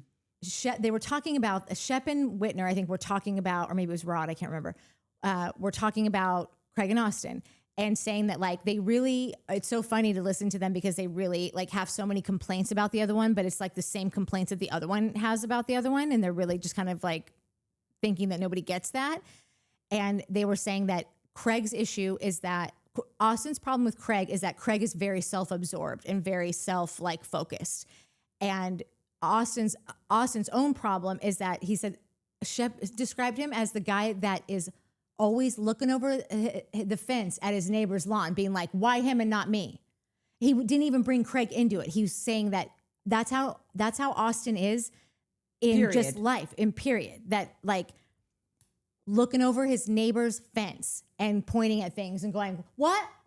Which is why these two connect so Exactly. deeply, because a lot of times you will meet, like, in bad times, you will meet someone at each other's voids. Yeah. And so, like, Craig's void is that I don't think Craig is a full-blown narcissist, but I think he has streaks of, like, tendencies and bad behavior that very much coincide. Like, I don't think he's a Jax Taylor, but obviously we've talked about it ad nauseum. He is very me-centric and all of that. And a bit delusional. It lives in his own reality. Delusions of grandeur all over the place. And Austen is always looking at what someone else has that he doesn't. And Craig is just about amassing stuff. Yeah. And I don't mean that he's, like, obsessed with physical possessions. But that's his era right now. He's amassing things. Right. Like the house, right and the left. pool, the girlfriend, the business. Like, that's what he's trying to establish his life, you know, in these areas.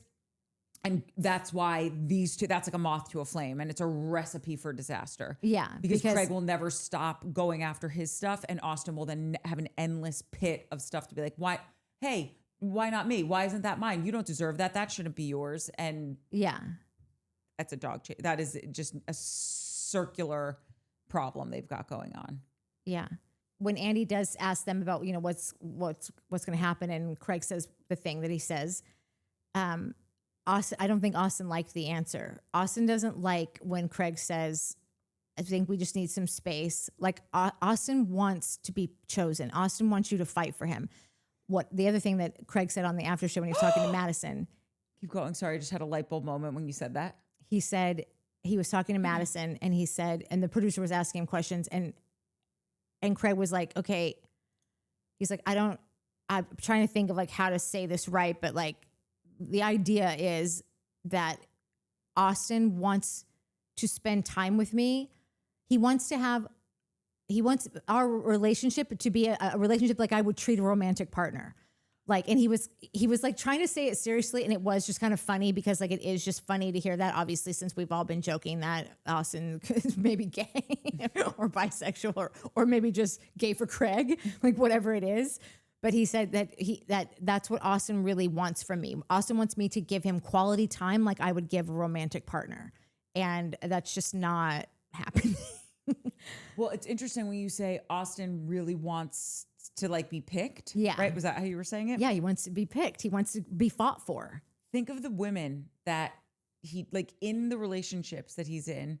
He does do a little bit, I think, of that. I don't know if it's love bombing, but just portraying himself as this guy that I say it all the time. Like, let's watch a rom-com, let's cuddle, we're gonna have so much fun, and then we'll go to breakfast in the morning. Like, we'll have a bottle of wine, and maybe we'll be a little hungover, and then get bloodies and go to brunch, and then do like a bike tour and bar hop. And of course, who doesn't want it? Sign me up. Yeah, Austin. I'll go on all those things. Look, Minnie's ready to go. That's right. She just woke up for all that. But he does position himself in these relationships of putting that all out there and then kind of like pulling it back. Yeah. So that you're constantly desirous of him. Yeah. Constantly wanting more. Audrey was like, I wish you would come visit me more. Olivia wanted more from him, which is why they ended up breaking up. Yeah. Same with Madison. And then he cheated because he couldn't get, it wasn't enough to just have Madison. Then he's going to have a threesome with these other two girls. Like, it's very interesting how that behavior mirrors itself in his romantic relationships. Yeah. Do you remember what Austen said when Andy asked him that same question about their relationship? Mm-mm. What did he say? I mean, it doesn't really matter, but No, it does. What did he say? I'm curious. he said that they don't, that right now that they are in a few group texts where there's a buffer and that they're cordial when they see each other. And that's right now that's good for Austen. So like we talk a lot about how like, oh, they shouldn't be friends. Austen just needs to not be friends. Austen's so obsessed with him. Austen's so jealous of Craig. Austen would have no life without Craig. But Austen is literally the only one that has said multiple times that he doesn't want to be friends with him, that he hates him, that this friendship is not going to work out. He'll give it one more shot, but if you me again, I'm done. We're in a good place right now because we don't hang out and we're just in some group chat. Austen's the only one that's saying that. Craig's the one self-helping it, being like, well, I think we need to know each other, and I think that we should be friends. And I think Craig's the one that keeps pushing this. I don't think Craig's pushing crazy, to have toxic those things. relationship. I think that Craig gives an answer of like, well, no, I think we could do it, because I don't think Craig really cares. But I think that when you ask him the question, he thinks he should care. So he's going to tell you like, I think we should do this and maybe have some time and whatever. Yeah. But and then he said, he goes, and if we can't do that, then we just have to step away from each other. Yeah. Mm-hmm. And I will, and also because you brought it up, when they were in Mexico, the first thing that Andy said was like, but like, why were you all, if you're so mad at him, why were you all chummy with Craig? And that's when he said, because I'm in the head, Andy. Like, I do think that Austen at his core does want to have a relationship with Craig. He just wants Craig to be what he wants him to be. And Craig wants Austen to be what Craig wants him to be. Like, they're both trying to make a cat a dog. Yeah. And so they either have to realize like your friend is not the thing that you think they are and relearn them, or don't be friends. You can be cordial and not be friends with someone. You know what would probably be helpful? Like how I was saying, like if we that, keep covering this show, Mike and I will be cordial and not friends with each other. Like I was saying, like I wish, because I think that Austen's a dud, so I don't really care what Austen does. But so I'm saying like, oh, I wish that Corey would come in, because I would just like to see Craig relax and not be someone like that people are targeting all the time, and just like see how it is just to like watch Craig go in through life for one season without it being like all about him, and just having like a bro that's just like an equal, that like they don't want anything from each other but to just like go live life. But maybe it's actually Austen that needs that more so, because maybe that would make Austen like just like less reliant on Craig. Yeah. And maybe if Craig felt that he wasn't so relied upon by Austen, maybe that would help the shift in him. Like it would be like, okay, well now I don't feel like you're on me to change. I just, if I want to hang out with the guys, like I'm going to have to, because Austen's completely satisfied hanging out with this other crew now, So like, it's not so much like things have to work perfectly. I have to be the perfect yin to the yang. Like I think it's Austen that needs a new friend. Yeah. I think it could be great for Austen. Yeah. I just don't care about Austen. Well, should we get into the commies? Yeah. All right. Just some consensus from the audience as of last week. from the part 1 reunion. The first one is the reunion was basically another Craig pile-on. That's from Chrissy Sheeks, Fish and Gal, Sandy Gordon, Nettie, Suzanne Quinlan, and Joanne Greco's back. Joanne! Yeah, Joanne Greco's back. I saw that today, and I just have not seen her. And I get Girl, like, where you been? I know, where have you been? Hope it's been fancy and fun. So a lot of them were just saying like the cast kept circling back to Craig. He carries a storyline, and nobody else had enough going on to discuss. The next consensus was Craig is either carrying the show or ruining it. So handles defending Craig is Fish and Gal, R. Giggles, K.A., and J.W. Francesca. And people criticizing Craig is Spindrift, Wendy Blumenthal, Dana, and Kiss Kinski. Kiss Kinski. Yeah, Kiss Kinski. What a great name. Yeah. So this might be like the most divided Craig episode of the season, if you thought there was one. One camp says he's scapegoated, emotionally reacting to a breakup, and still the core storyline driver. And then the other camp says he's manipulative, immature, and the reason the show feels toxic. Next consensus is Austen treated Salley terribly. I think we can all get on In board. a moment of kumbaya, I think we can all agree with that. How about you? Are you into that? Yeah. Okay. Kitten? Well, obviously. That means yes. Yeah. That's a good kitten. That is JC Jensen, Shannon Fall, Trisha Miller, editor Danielle Marie, and LL.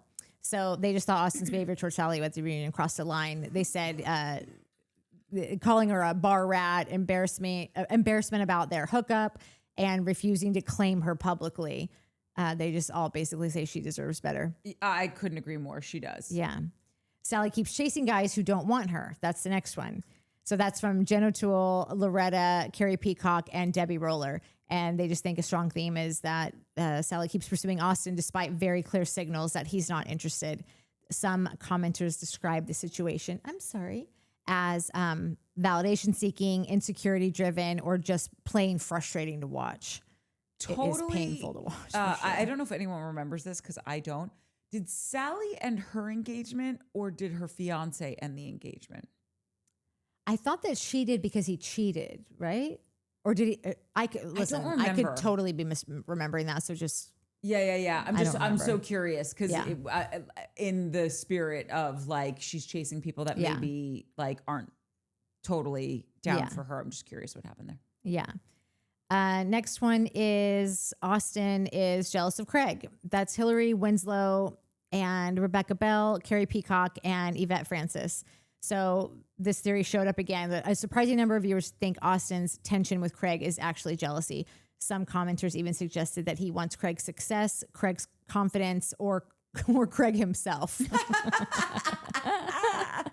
The next one is Venita feels performative or out of place. And that's from Anna Cole and Lady Revival Studio and Guamisi and Joanne Greco again. So they're saying that Venita feels disconnected from the core cast and it's just overly performative. They say she's chasing camera time and just on the wrong show entirely. She is. I fear that even if she was on another show, this is like, I don't know, this is like her MO. And it's so much more interesting to just see you. Yeah. And I will say this about Venita. I feel like if we could just see who she is without the performative stuff and the trying to think of what the storyline that would behoove her would be, I think then we would get someone really interesting and someone that like I would want to get to know more and follow around. Like I think that that's there, which is why I think I keep going back to the well, even though it's dry. Do you know what I mean? I do. And I think that she would be one like people want her. Well, people want Craig to watch the season back. They think it would be helpful. 1,000%. But then he said, well, after I do some more work on myself. And at first I was just like, okay, who cares? Just watch the but then I thought about it. And if Craig doesn't have the right like person to kind of coach him to be ready to be like give him tools on how to receive it, he's just going to fight against every single thing. Because if that were me watching me do those things, I would be like, well, I just wouldn't want to. I wouldn't want to accept it. I would be He'd be in looking denial. for every reason as to why it was someone else's fault, because like it would just be really, really, really hard to accept that I am that person. So I actually think it would be much better for him to get in a space, like have the right, like, listen, he's so far gone that like he does need help with this. Like, Yeah. he's just not like, It's like someone who's deeply sick with alcoholism. Yeah. Can't just go cold turkey. They Yeah. actually could they could die. hurt themselves. Yeah, that's right. Like, Yeah. this is someone that like needs a, Yeah. because he is so out in left field Yeah. about his recollection of what happened Yeah. for a lot of things this season. Yeah. Now, Venita, I think, does have the tools already to watch herself. I think if she's not a Totally. person that watches the show, that she absolutely should, because this would just really show this season that she literally had not a single personal item about her own life to offer to the show, to the audience. I know nothing more about her than I did before, except for negative things. I only know that she's more conniving and more, she has anger at not getting what she wants right away. I mean, there's similarities between her and Craig. They just display differently, or Yeah. would it present differently. But she is not living on another planet like Craig is. She could really benefit from She's watching. closer to the finish line than Yeah, he is. yeah. I just think she could see that, like, even if it was just like, I'm literally going out of my way to not talk about anyone next year, because I'm gonna, like, none of them matter. It's all gonna be about me. And I think that would be the greatest thing that Venita could ever do for herself, is just strictly talk about Yeah, herself. just show up as you. You're That's so it, and that's cute. all. Yeah. You have such a point of view with like the way you live your life, how you curate things. Like, let's see that. Yeah, It's so much listen, more I'm not interesting saying to that me. I know it's going to be great, but I know it's going to be a of a lot better than I think it would be a breath of it's fresh air, been and I would be now. interested Yeah. in that. Yeah. And the last one is Madison was the MVP again. That's from Nettie and Martin Conme. A small but consistent theme. Madison came out of the reunion looking like one of the strongest voices on the stage, and they liked her confidence, her loyalty, and her willingness to call people out. The funniest comment goes to Fishing Gal. Hey now. Fishing Gal, I'd be smiling and telling them they looked perfect together while stabbing pins and voodoo dolls made them wait. I wish I knew what she was referencing, because it only grabbed part of it. Oh, because I was talking about how my ex, Shane, dates someone that I am friends with, and I'm totally fine with it. And she was like, okay. I'd like to say could do that, but I'd Okay. be behind their back stabbing like voodoo dolls. with Okay, so push she said, pins. I'd be smiling and telling them they look perfect together while stabbing pins and voodoo dolls made from their hair and placing curses on their houseplants. And the robot says, this is elite reality TV comment section behavior. And then, what do you know? 2 more of them are truths. I don't believe. And then the wildest comment is C.S. Peterson, a full theory that Austen's conflict with Craig is tied to pressure from being the only son in a traditional Southern family and struggling with identity expectations. This was a full reality TV psychoanalysis mode. So that's what the robots say anyways. So when we were covering Summer House, Nat was saying that you and Pat Clark normally totally disagree on the Yeah. topic at hand. Yeah. But you know she still has your back. Yeah. And Harris was saying that was him and Ningy Ding. Yeah, and Ningy Ding and I are like agree on a lot of things. Yeah. Now Ningy's a big Kyle fan, which again, people are probably like, aren't you a Kyle fan now? Like, contrary to popular belief, I am not, but I do respect that Ningy has her guy. Like, I got my guy, she's got her guy. Like, Totally. we got our guys, and we go for the gold. When you were talking about that though, I was thinking to myself, I'm like, who is my person in the commentos that is like, we do disagree a lot, but like has my back. Yeah. And then I was home and all of a sudden I was like, it's Fishing Gal. Like it hit me. Because literally Fishing Gal and I will be DMing and she's like, here's why I think you're wrong about this. And we will have another whole conversation about it. And we'll still be disagreeing, but we're like, I see you, girl. Yeah. Like, I love you. It's so lovely. Yeah. I love the discourse around all I know, of it. me too. So anyway, Kami, Mike? Sure. Speaking of Ningy Ding, I feel bad for Salley that Craig won't consider dating her. When they were the only two that raised their hands about being ready for kids, why can't these two cuties make it work? I didn't even ring that, Ningy, and oddly, it dawned on me because I have not been a fan of Sally's all season. I feel like I've been going for hardcore. I really feel like I was like baptized in something. Like I don't know like what happened. It is very much, it's such a stark, like I wish I could remember what the turning point was.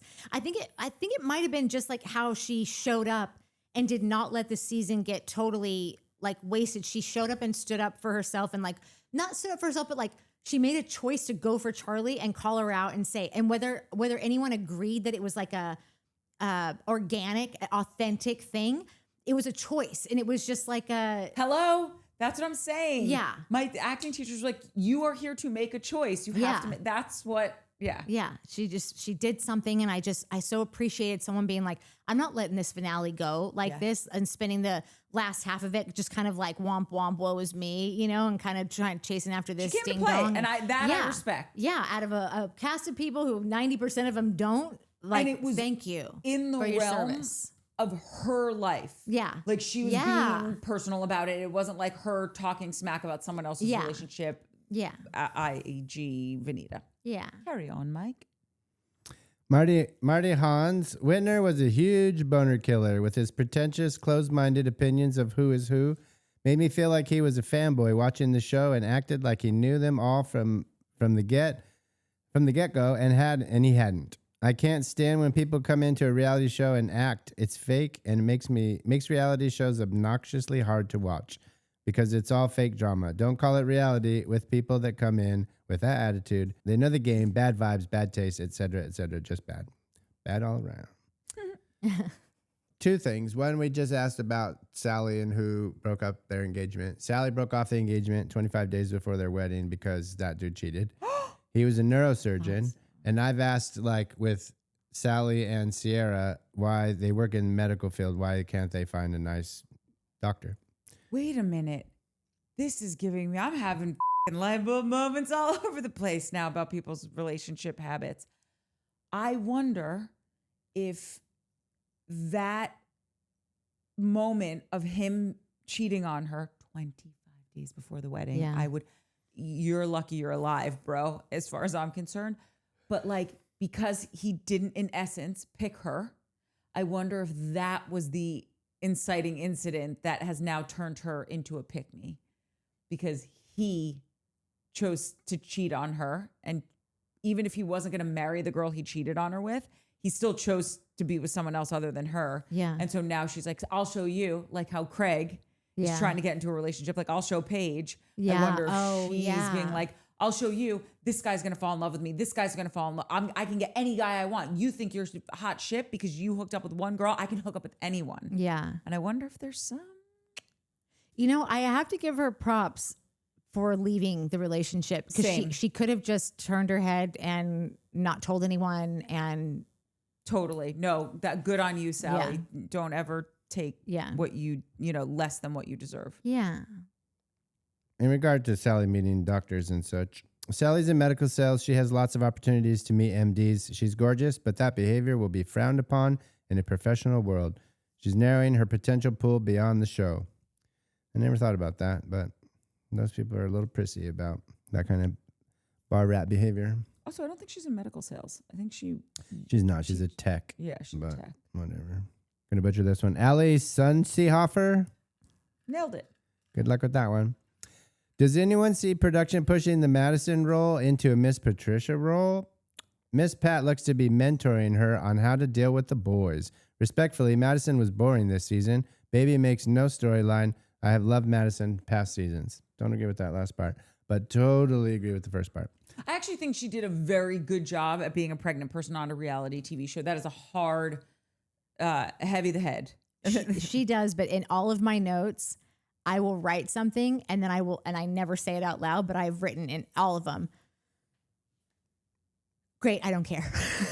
Like, because it is true. It is what, I'm sorry. Nothing. But it is true. Historically speaking, when someone's pregnant, you're not going, thank God, please, can we have some, I just feel like the world is such a dumpster fire currently. Yeah. Like, can we have some level of like, okay, we're not going after pregnant women. Yeah. I'm grateful for that. Yeah.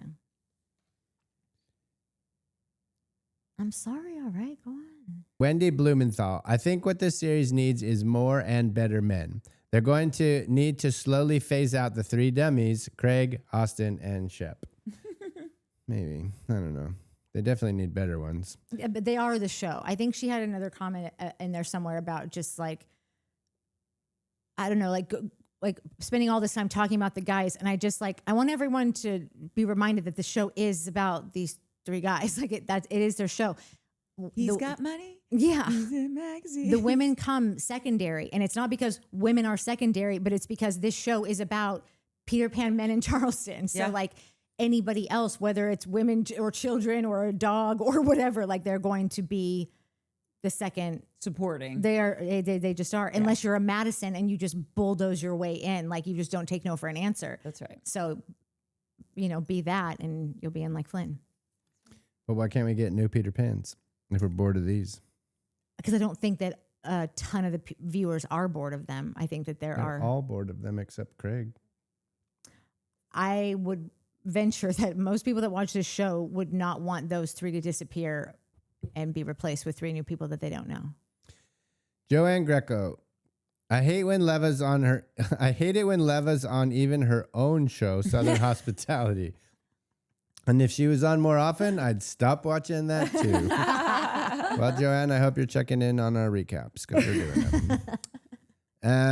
Zev Rose. I love how Minnie looks like she's making sure that her mom says all the things in her notes. Because she is. She does always like point at things, but really she's just tapping. Well, she's also hung over the arm of the chair. Yeah. Just super adorbs. Amanda B or Amanda. Our YouTube relationship gets tested when you all love on Craig. Sorry, I wasn't here last week. So it wouldn't have happened if I was. Oh, she did say that in the comment today. She said for something for Summer House. Because she was saying that I was giving Ben a hard time. I read that comment, or I said that comment earlier, and she said, if Mike was here, he'd clock it. I would, and I'm back. And you I see hope what that happens. you're happy. You got about an hour of Mike clocking around in circles. Yeah, and you see what happens. I get told I'm an idiot. Yeah, I hope that you're pleased. No one said you're an idiot. Especially Courtney, who's the biggest Craig stan you ever heard in your life. I'm going to deck you. I can't wait. Oy vey, I want to like him, but his unwillingness to apologize and make changes in a meaningful way irks me. Thank you. He thinks he's the smartest one in the room. I don't know about that. I don't think he. I don't think Craig thinks he's the smartest person in the room. Thinks he's the dumbest person in the room because he is. Just ask him. I would love to know what your thoughts on Austen, Amanda. Binder or bust? Binder or bust? Maybe binder or bust. Oof. The Craig apologies is hard for me to understand, but to each his own. I did love Craig's antics in early seasons, however. When the rest of the young cast was listless and seemingly mute, Craig would bound in and stir it up like no one's business. He saved the show back then. Miss those days. Mm-hmm. I'm kind of starting to as well, to be honest. Save the show this season. He was the storyline. There was no second billing. Nope. There was. Still Venita isn't. and Salley. They were the show this season. What were they arguing about? They were arguing about everything. They were arguing about Craig. If you can't admit that, then we've really... You're on another planet just like Craig. What do you know? Another thing in common. Catherine McKnight, y'all are high. Throw it out today. Y'all are high. Craig is awful. Can't believe he doesn't give you the ick. Me either, Catherine. These two are nuts. Shannon Fall. Wow, Austen is awful. He just made me feel so bad for Salley. That was rough. He's embarrassed of her and all, but called her a... He's embarrassed of her and all but called her a sleut. Then he popped off on everyone. Thank God for Madison's honesty. Hold that side little Delta's feet to the fire till they are nice and crispy. Yeah. I'm gonna say something that you're gonna fire me from this show. I just hit me and I don't care. YOLO. I'm feeling frisky. I've had a vodka soda too, okay? I think I'm gonna fucking be killed. I think something that Nat I really enjoy, or like this is what makes us have a soft spot for Craig, is here's Austen not even thought you didn't have claiming a soft spot that for he Craig. hooked up with Salley, being like, lose my number, bitch. I don't know you. And then here's Craig being like, but I thought we had something. It was so sweet. And it's just like, they're so different. They're chalk and cheese. And I just prefer the guy that's like, all we did was make out twice and I am madly in love with you. And Craig's like, we've done anal and I literally don't even know your last name. You switched him. Oh, sorry. Austen's like, we've had anal sex and I was imagining Rod and I don't even know your last name. Like, I think that's maybe why I was so upset. You got to admit that's funny. It is funny and it is true. It's like, because if you would ever just stick to like what like the basis of the conversation is always like on the show, on the block, like of the guys, whatever. Like it just is like so much more interesting to watch that guy do his thing than have what's his name just call Salley out for being a bar rat. Yeah, the village bicycle. I don't even think he felt Charley up, and he's like, He didn't. I would have picked you over my ex-girlfriend, which is a bag of bullshit, and it we was forgot to manipulative. say how he goes, you can kiss me if you want to. Which is so sad. And he even said, he's like, I have bad game, which made me like, He wouldn't have been able to finish the sentence before I was like suctioned to his face. That's why I said it's so weird that he went there and she's not pregnant. What did I say to you on our first date? You could kiss me. I think you want to kiss me. That's what I said to you. I didn't know that. Yeah. No, you didn't say think. Yeah, I did. You said you want to make out with me right now. Either way. That's not what Craig said. Craig took that girl into a sewing room, full well knowing I know. that he thought, Sewing's never sounded full so well hot. thinking it was the panty dropper room that he thinks it is. It is for some of us. Okay.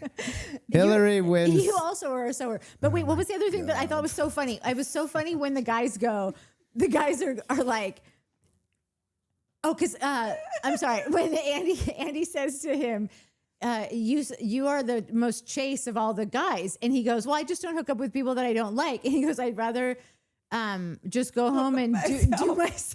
Do myself. But I don't think he like meant to say. I think he was just like kept talking and the words just kept coming out. Yeah. And then he was like, and then how they were all like started like going in on him, being like, he's just standing in the mirror going, you can kiss me if you want. While he's jerking off. The show pony is standing in front of the mirror. You can kiss me if you want. That should be the name of the episode. You can kiss me if you want. Listen, I already did the thumbnails, already locked and loaded. Yeah, I know. It's so And sad. I put the post up to tell everybody what's happening tomorrow, Yeah, so yeah. that it's already been is what it recorded is. in the internet records. We've really, at least Natalie and I have turned this around for ourselves. I'm Yeah. having a grand time. Yeah, Anyway, keep going, Mike. I don't know if I want to read this one anymore, Hillary. keep it going. Keep Hillary it going. wins Pingu. Here's to having a lifelong core of strong, dearly loved best friends. I don't know if I believe that anymore. Which is keeping the ring.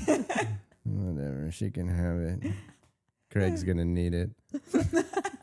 LL, Bravo should have paid Audrey a good penny to actually tape a statement, giving her the chance to say exactly what she would have thought to every one of them. That would have been epic. 100%. Totally agree. That's number one comment to me, because that shit would have been a ratings bonanza. Same. Summerlicious, I guess I don't understand why no one can put Craig in his place when he's dead wrong, but also be a friend to him. Real friendships don't have an element of fear attached. Very well put. That's very well true.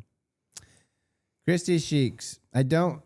Okay, this is a two-part exchange, and Christy, very sweet comment, but I'm really going for the reply because it was so funny. Christy Sheiks, I don't want to see Craig drinking hard liquor again. He knows better, and it needs to stop. Very sweet. Thank you, Christy. HHGV8, we need someone on the show doing hard drugs or drinking hard liquor. That almost sounded like Johnny Smiles. Shit, it did. It was a Johnny. Hey, where's Johnny Johnny? Smiles doppelganger. He said he was going to quit watching this show. Yeah, he's done. He might Don't be go on watching tour. our show. Yeah. Not nice.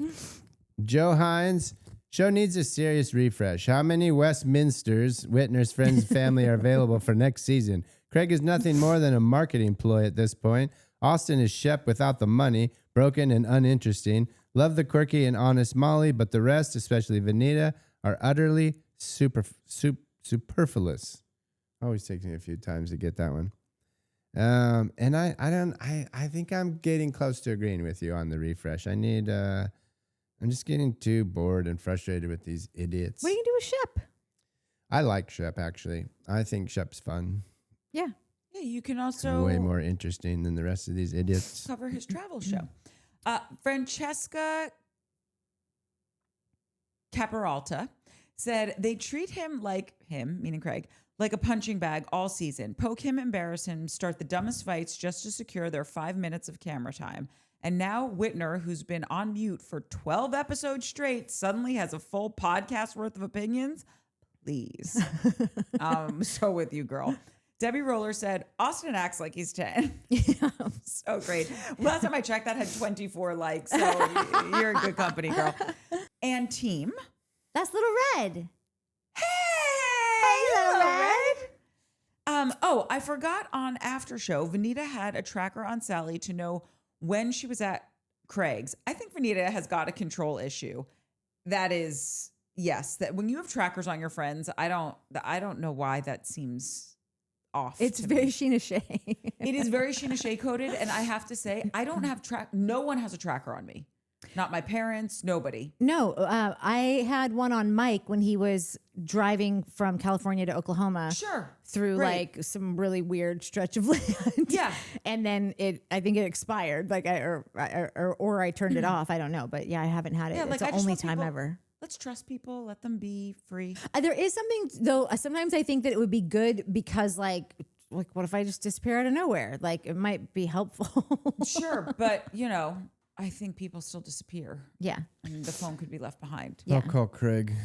Debbie Roller said Whitner is a drippy, yucky knife in the back who is super jealous of Craig. He is so boring. Yeah, he's pretty boring. I am nervous about him next season. Steven Cipriano said, I can see why people have a problem with Whit based on this episode. And teams, Lil Red. Lil Red. Said, hi, yes, he didn't talk all season. Now he's got an opinion. Like that I'm so glad other people are clocking this because that really irritated me. Yeah, don't come for Craig on the very last day. Or don't wake up for anything on the very last day. That's what I'm saying. Like He didn't. He made little comments throughout the season and said to Austen on their date that Craig was a narcissist. He's already come for Craig. Quadrupled up on the last day after you're not sure if you've really brought anything this season. To me, he just felt like a Monday morning quarterback at the reunion. Yeah. He did the same thing at the reunion he did all year, said 4 lines. I felt as though during the season, he would be a bit more politically correct about some of the things he was saying, where he's like, I can see both of the sides, or, and someone even said like, oh, he's a good mediator or something Yeah, Molly like that. said I was that. gonna say, Yeah. was it Molly? And it was a bit more pointed.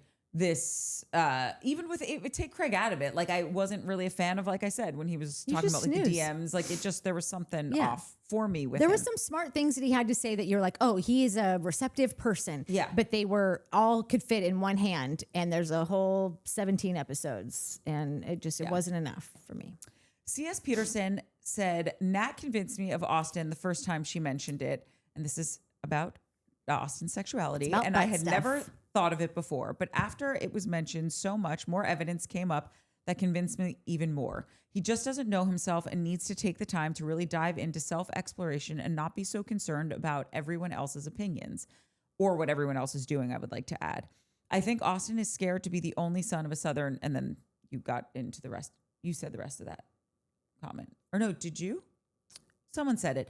I think Austen is scared to be the only son of a Southern traditional family, and I think he needs more to move. I think he needs to move out of the South to really understand that it's okay to be different than what he was raised in. And I agree with all of that. Yeah. I think self-exploration and like a jaunt outside of Charleston would be super helpful for him. And I know he didn't grow up in Charleston, but he grew up in that area. Yeah. Loretta said that balcony scene was so embarrassing. Austen is not into her. Have some self-respect. And I am so with you. Carrie Peacock said the amount of time they spent debating whether Austen and Salley have slept together or not, while she made faces like, duh, of course, and Austen tried to deny it, eye roll emoji. But I will say Salley not immediately blurting out that they are effing is probably the most restraint she has shown all season. I wish that ChatGPT thought that that was one of the funniest comments, because that I know Chat has a weird sense of humor. Yeah. I don't know, but it does always pick two truths. Two truths. JC Jensen said Austen calling Salley a bar rat in his comment on body count. How low can he go and gets away with that? And Whitner with his comment judging Craig, but has nothing to say about Austen and his nasty remarks towards women. All this is because Craig got loud and angry because of others attacking and lying about him, and he stood up for them doing that. How about what is right and wrong? Last but not least, all the eye rolling on them is disgusting. Please hold. Joanne Greco said, we all know true narcissists, and Craig is definitely not one. And I do agree with that. Like, I don't think he is like by a clinical definition a narcissist. And it's like, I get it. We all hear terms and then we start even diagnosing ourselves, but Yeah. we got to slow our roll with that stuff. Yeah. Natalie Tallulah said, Schwartz energy? Is this an LA thing? I'd rather watch paint dry for days with a cardboard box on my head than watch him. Party of Schwartz. I'm more tuned into Scandival Tom vibe. Oh, sorry, Mike. But I'm in a home wrecker, but not in a home wrecker lying POS kind of way. And Is there another Tom Sandoval? I'm afraid not. But There is. The Tom Sandoval that pays for your engagement party. Yeah, I think he just wanted like the credit for the Yeah, big that was salad. one episode wonder. Yeah. A Mandy J said, does Salley really want a relationship? She's going after Austen, who doesn't want a relationship with her, doesn't want marriage, doesn't want kids, doesn't want to be in a serious relationship with anyone. Salley and Austen can get years on Southern Charm with this will they, won't they performance. I do not believe Austen when he uses Audrey as an excuse for not dating Salley. He's not dating anyone out of respect for Audrey. He didn't respect her in the relationship, and he doesn't respect her now. And I could not agree more with that, Mandy. Editor Danielle Marie said Austen called Salley a bar rat, and then the very angry emoji face 3 times. And I said, if someone called me that, I would be livid. And I can't get over that. I don't know how Salley was so calm. Again, that was the most restraint she's shown all season. I know, it's wild. She also said 10 out of 10. Thank you for vocalizing all of my feelings about this reunion and putting them into words so I don't have to. Yes, to characterizing Austen and Salley's cat and mouse game. It's an insult to cats and an insult to mice. Yes, to Craig being by far the hottest man on the stage. Yes, Venita has made herself redundant. No notes. I'm closing it out with Choose for Peace for Freedom.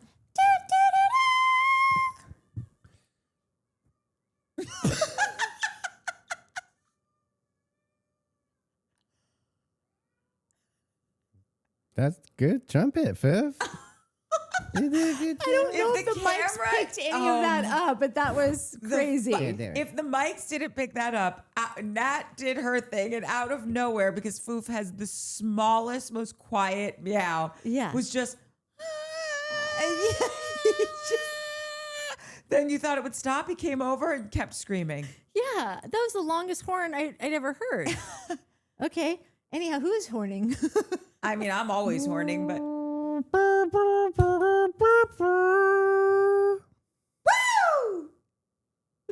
First of all, I just want to say that if nobody did watch Summer House last night, we closed it out with Truth, who I don't still read not them. over it. I don't read them anymore. First, I read them when I'm here because I just like to experience it in the moment.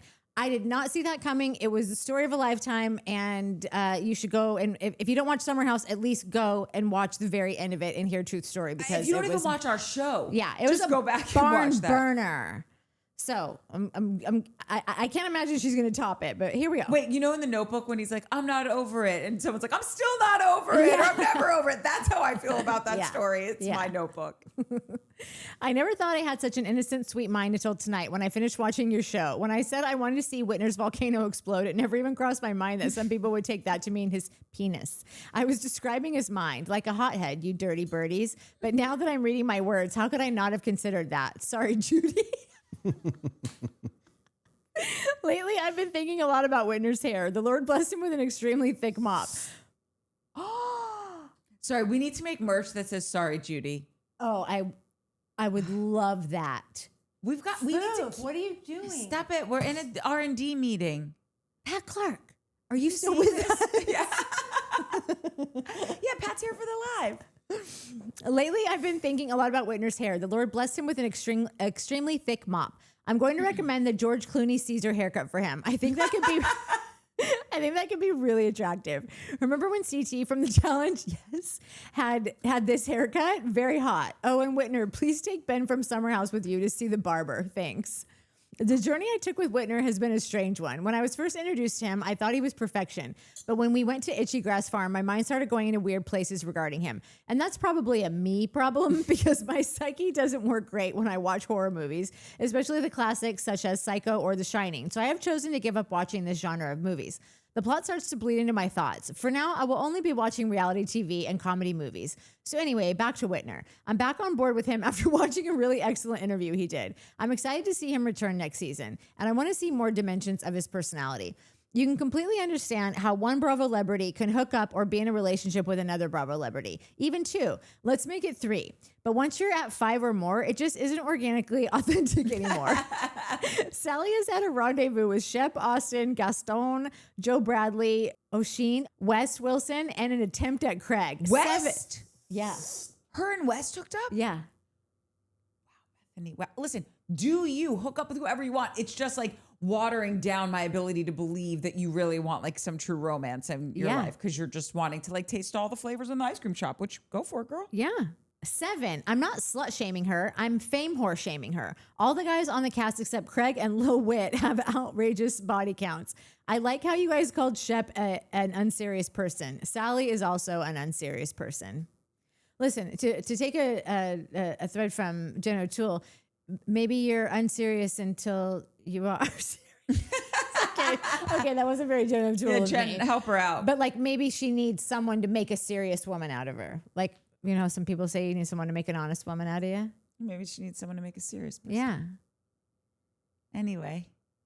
That's it and that's all. We did it, guys. Like, subscribe, hype, tell a friend. Yeah. Also, I said before that we weren't going to do Southern Hospitality this week. And now I think Mike has scheduled it behind my back. So maybe we are. But it won't be up until the weekend regardless. So Or maybe Mike and Travis just do Southern Hospitality and you and Mike take a little break. yeah. Yeah, that got some good advice from Craig. Bye. See you later. Hey, love you. Bye. Bye. Don't forget about the Valley next week. And like, subscribe, tell a friend. Hi. All that's done.